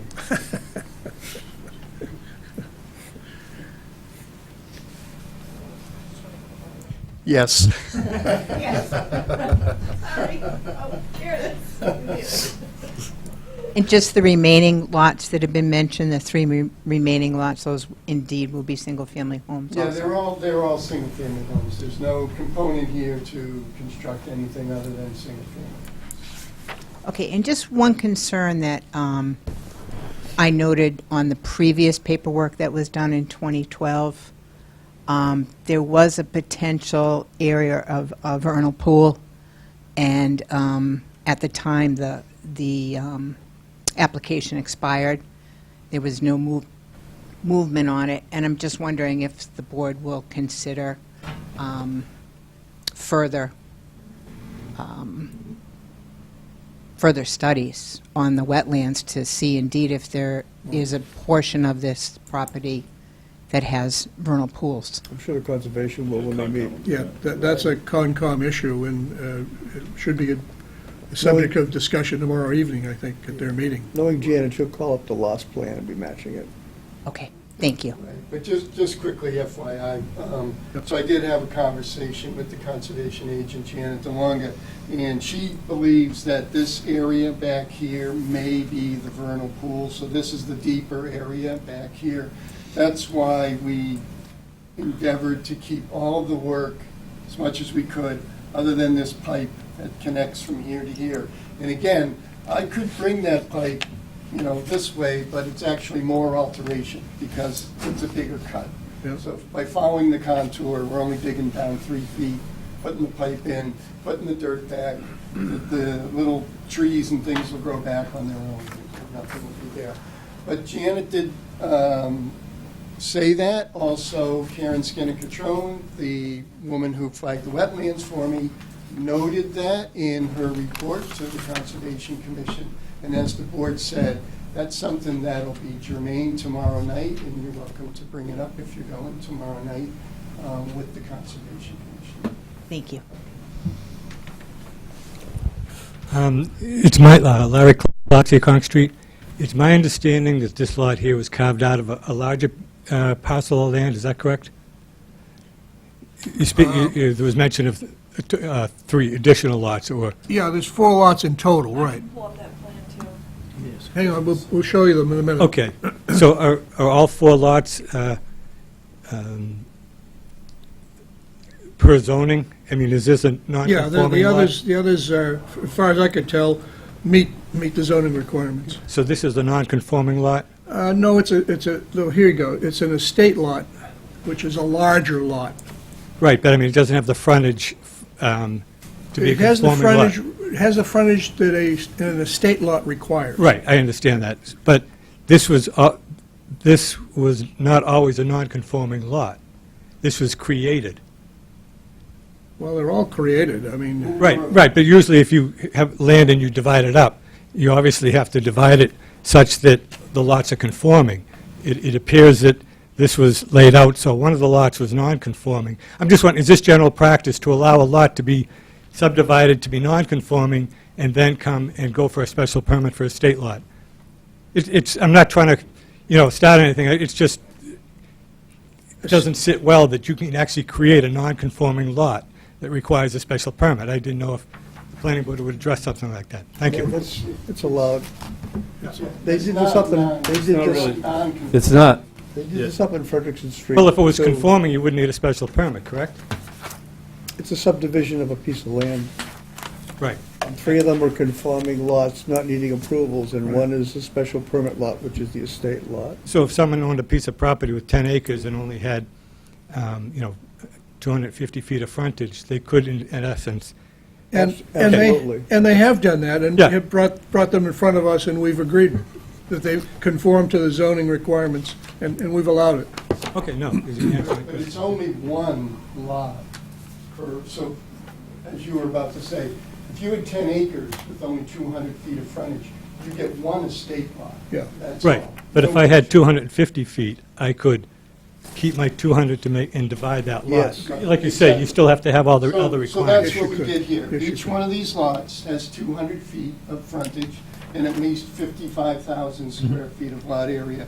So 200 feet of frontage and 55,000, 200 feet of frontage and 55,000, and 200 feet and 55,000. And then one estate lot, which is a conforming lot. It's allowed by the zoning bylaw. It's just that it's allowed with a special permit. And a special permit means we bring it in front of the planning board to show that we're meeting the conditions of what's laid out in the zoning bylaw. So it's not non-conforming. Well, no, that was my question, but it's certainly better than a 40B. I have no... Thank you. Non-conforming would be a variance, which is a different, would be in front of a different board. Okay, sure. Anyone else care for a question? Okay. Any last questions from the board here? I'm all set.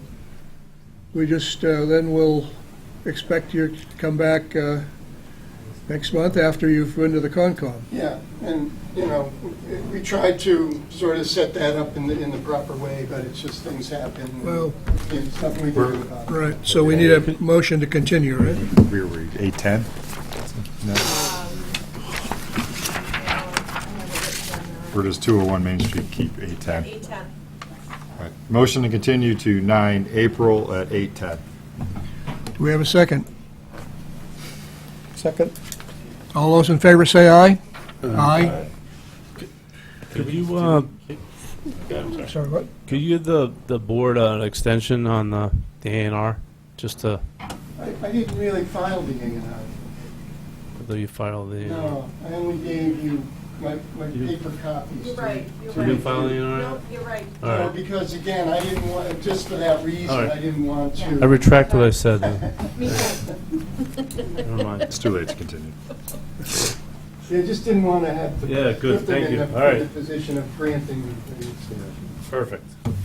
Now that that's done, do we have to assign a slot to 201 for an informal? No, it's just an action, not an action item. You just but, let the applicant know when you're going to talk with him. Got it. Yeah, I Okay. would give him a slot, but Sometime not... around 10:30 that night? Yeah. Okay, so you've got 10 minutes to go to the new business. Well, you mean we get paid time and a half after 9:30? 9:30. Oh, all right, okay. All right, let's see. We did that. Norway Farm subdivision request extension to April 15th to file affordable housing special permit. Anyone here for that? Rich, you want to talk about that? I think that was just a carryover. You don't think that's What? I'm sorry, I was asking about... Norway? I jumped ahead, sorry. Indeed, okay. Norway Farms, Yeah, I think it's... request extension April 15th to file affordable housing special permit. How many lots have been released on Norway Farms? We have the letter from the attorney. Two lots. Okay, and what's he have to be affordable, like the fifth or something? Yeah. Okay. So it's not like they're moving on until No. this is done anyway, so. No, yeah. exactly. Okay. Yeah, you still have... They can't get that. Right. Yep. But we want to get them in here, you know. Hopefully April 15th, tax day, and Yeah, yeah. file. So, no issues with this, right? No, I don't... Professionally, not personally, but don't have an issue with it, as long as the board doesn't have an issue with it. Is your personal feeling different than your professional opinion? All right, so Sorry, it's getting a little late. All right, we need a motion to extend this. Motion to extend the Norway Farm subdivision affordable housing special permit until April 15th. Second. 2009, second. All right, all those in favor say aye. Aye. All right, B1 zoning working committee appointments. Didn't, That's good. forget that, all right. That was a carryover. All right, town When they planner want- they want it updates. extended Anything until you want to say there, sir? Probably. Nothing new to report. Nothing new to report. Okay, 2019 meeting schedule, we got that, right. The only thing we have to do is we do need to It was gonna be reschedule our three, April- our May 14th meeting. May 14th meeting conflicts with Town meeting. town meeting, right. Let's have it the 12th so Kevin can have one more meeting. Oh, Well played. Well played. hey, that's a great idea. It's the party night. John, that's a great idea. Oh, the 14th conflicts?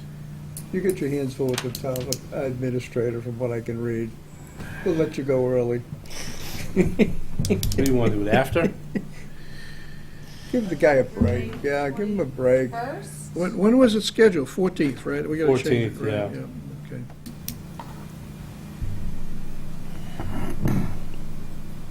When's town election? I don't know, I thought it was sometime in the end of March. How about Thursday the 9th? Would that work? Nomination papers are due by April 3rd, so... When's town meeting? 14th. So 14th, so election day is the 7th. 7th? Yeah, you'll be out anyway then, right? On the election, 7th? Yes. Will I? So are you.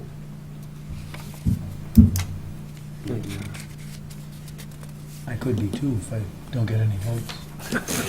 A write-in candidate, boot job. I'll be sure to go with it.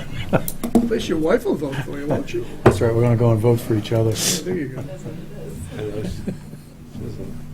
Yeah, it's one, you know, Thursday the 9th. I'm sorry, what, Thursday's okay with you? Yeah. Not for her, but Not for her? No, it's fine. It's just a preference thing. Aaron? Good. John? Gentlemen, on this side? Sorry, which date is this again? Well, you, Thursday the 9th. doesn't matter. yeah, you don't care at that We'll be point, right? done. But the 9th, we're, Yeah, it's not a problem at all. Unless you just want to make sure you can attend as a member of the public. Well, as your liaison to the Board of Selectmen, I would like to stay in touch about what's going on, not just get blackballed. Well, we can schedule it to Thursday the 2nd, so you can still attend. Let's not get crazy, I said. That's a good idea. Well, master up. Whatever works out for everybody, I'm fine with that. Oh, second would be bad. You get one more shot? No, just kidding. Maybe we could invite some people back, you know, that, who's the I'm guy- fine with either. Who's I the don't guy know. that owes us money? Okay, May 9th. Actually, all kidding aside, would it be so terrible to do the 2nd of May? For the folks that are leaving? Only because I'm just thinking if something, I mean, it gives us just an extra meeting before the election, if anything on the, I don't know, just a thought to close it out. I could do it. I don't know about anybody else. I don't know, just a thought. Doesn't matter. My son's birthday. Oh, all right. All right, What well, wouldn't the kid want to do than come and sit in the audience of a planning board meeting? all right, then, that was the only other thought I had, but otherwise, the 9th is fine. We don't have any zoning articles going up, so, right?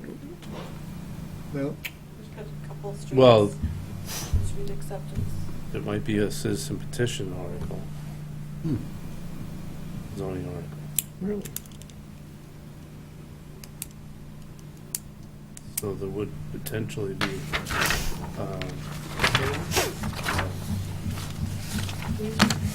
Do we, Isn't the to warrant hold a closed? hearing on we it. still have to hold a hearing? I thought the warrant was warrant's closed. closed. Yeah, the warrant's closed. How's it gonna get on the warrant? By a citizen petition or a property owner petition? Yeah. Which is, Well, the warrant's closed, Warrant's unless they closed. left a place for them. I believe you, if it comes in by property owner petition, it has to be, I'll have to confirm this, but it has to be accepted. Well, a lot of times they open the warrant and close it. Has this Yeah. been in process for a while? Is that No. how you know? No, it's new. Well, I'm surprised they'll open the warrant for that. There's no placemaker, You haven't heard of it? placeholder. Why are you smirking? This is 10 o'clock. It's getting late, but, We're all punch drunk. yeah. I need to confirm, obviously, but, you know, that was, so that could be there. I mean, Yeah, all right, well. The 9th it is for now, and if we need to change it on the fly, we'll try to change it on the fly, but I don't think we're gonna need to. I don't think it's gonna get accepted. well, actually, it doesn't matter, even if Yeah, even if it does get accepted, the 9th is still before town meeting, so it's fine, either way. yeah, that's Right. fine. Yep, So- good. The 9th it is. All right, are there any other pieces of business before us this evening? I have nothing. Okay, then, Huh? I do? then I will entertain a motion to adjourn. We don't have to get Rich's stuff here? He's good. Well, wait a minute, Aaron's going through the mail. I covered this stuff, Oh, he so said, we should have the said no. draft prioritization plan shortly. He said no, but that's, Got two mail items. Mass Land Conservation Conference, Saturday, March 23rd. If anybody's interested, there's a brochure. Looks riveting. Not here. I've got one in the office. Looks You really sold it, I'm not gonna lie. You want me to grab one? Riveting, gotcha. It's here, if everybody wants it. I'm good. Of more interest, there's a series of zoning changes to being made in the center of Foxborough. Overlay districts and retail uses and moving language around, zoning changes, so it's happening in Foxborough. Was that around the big circle, like that center of Foxborough? Yeah. Big oval? It's what it reads like. I don't quite know based on the address, but it's, seems like some of the things we've been talking about doing here, so. I was told they now conform to 40B. I think I mentioned that to you last time. Foxborough, yeah. Foxborough. So they've had some huge developments. take it over the 10%, did they? Yep. Okay, so as I said a moment ago, I will entertain a motion to adjourn. Motion to adjourn. Second. Third. Aye. All those in favor say aye. Aye. Thank you, we are adjourned.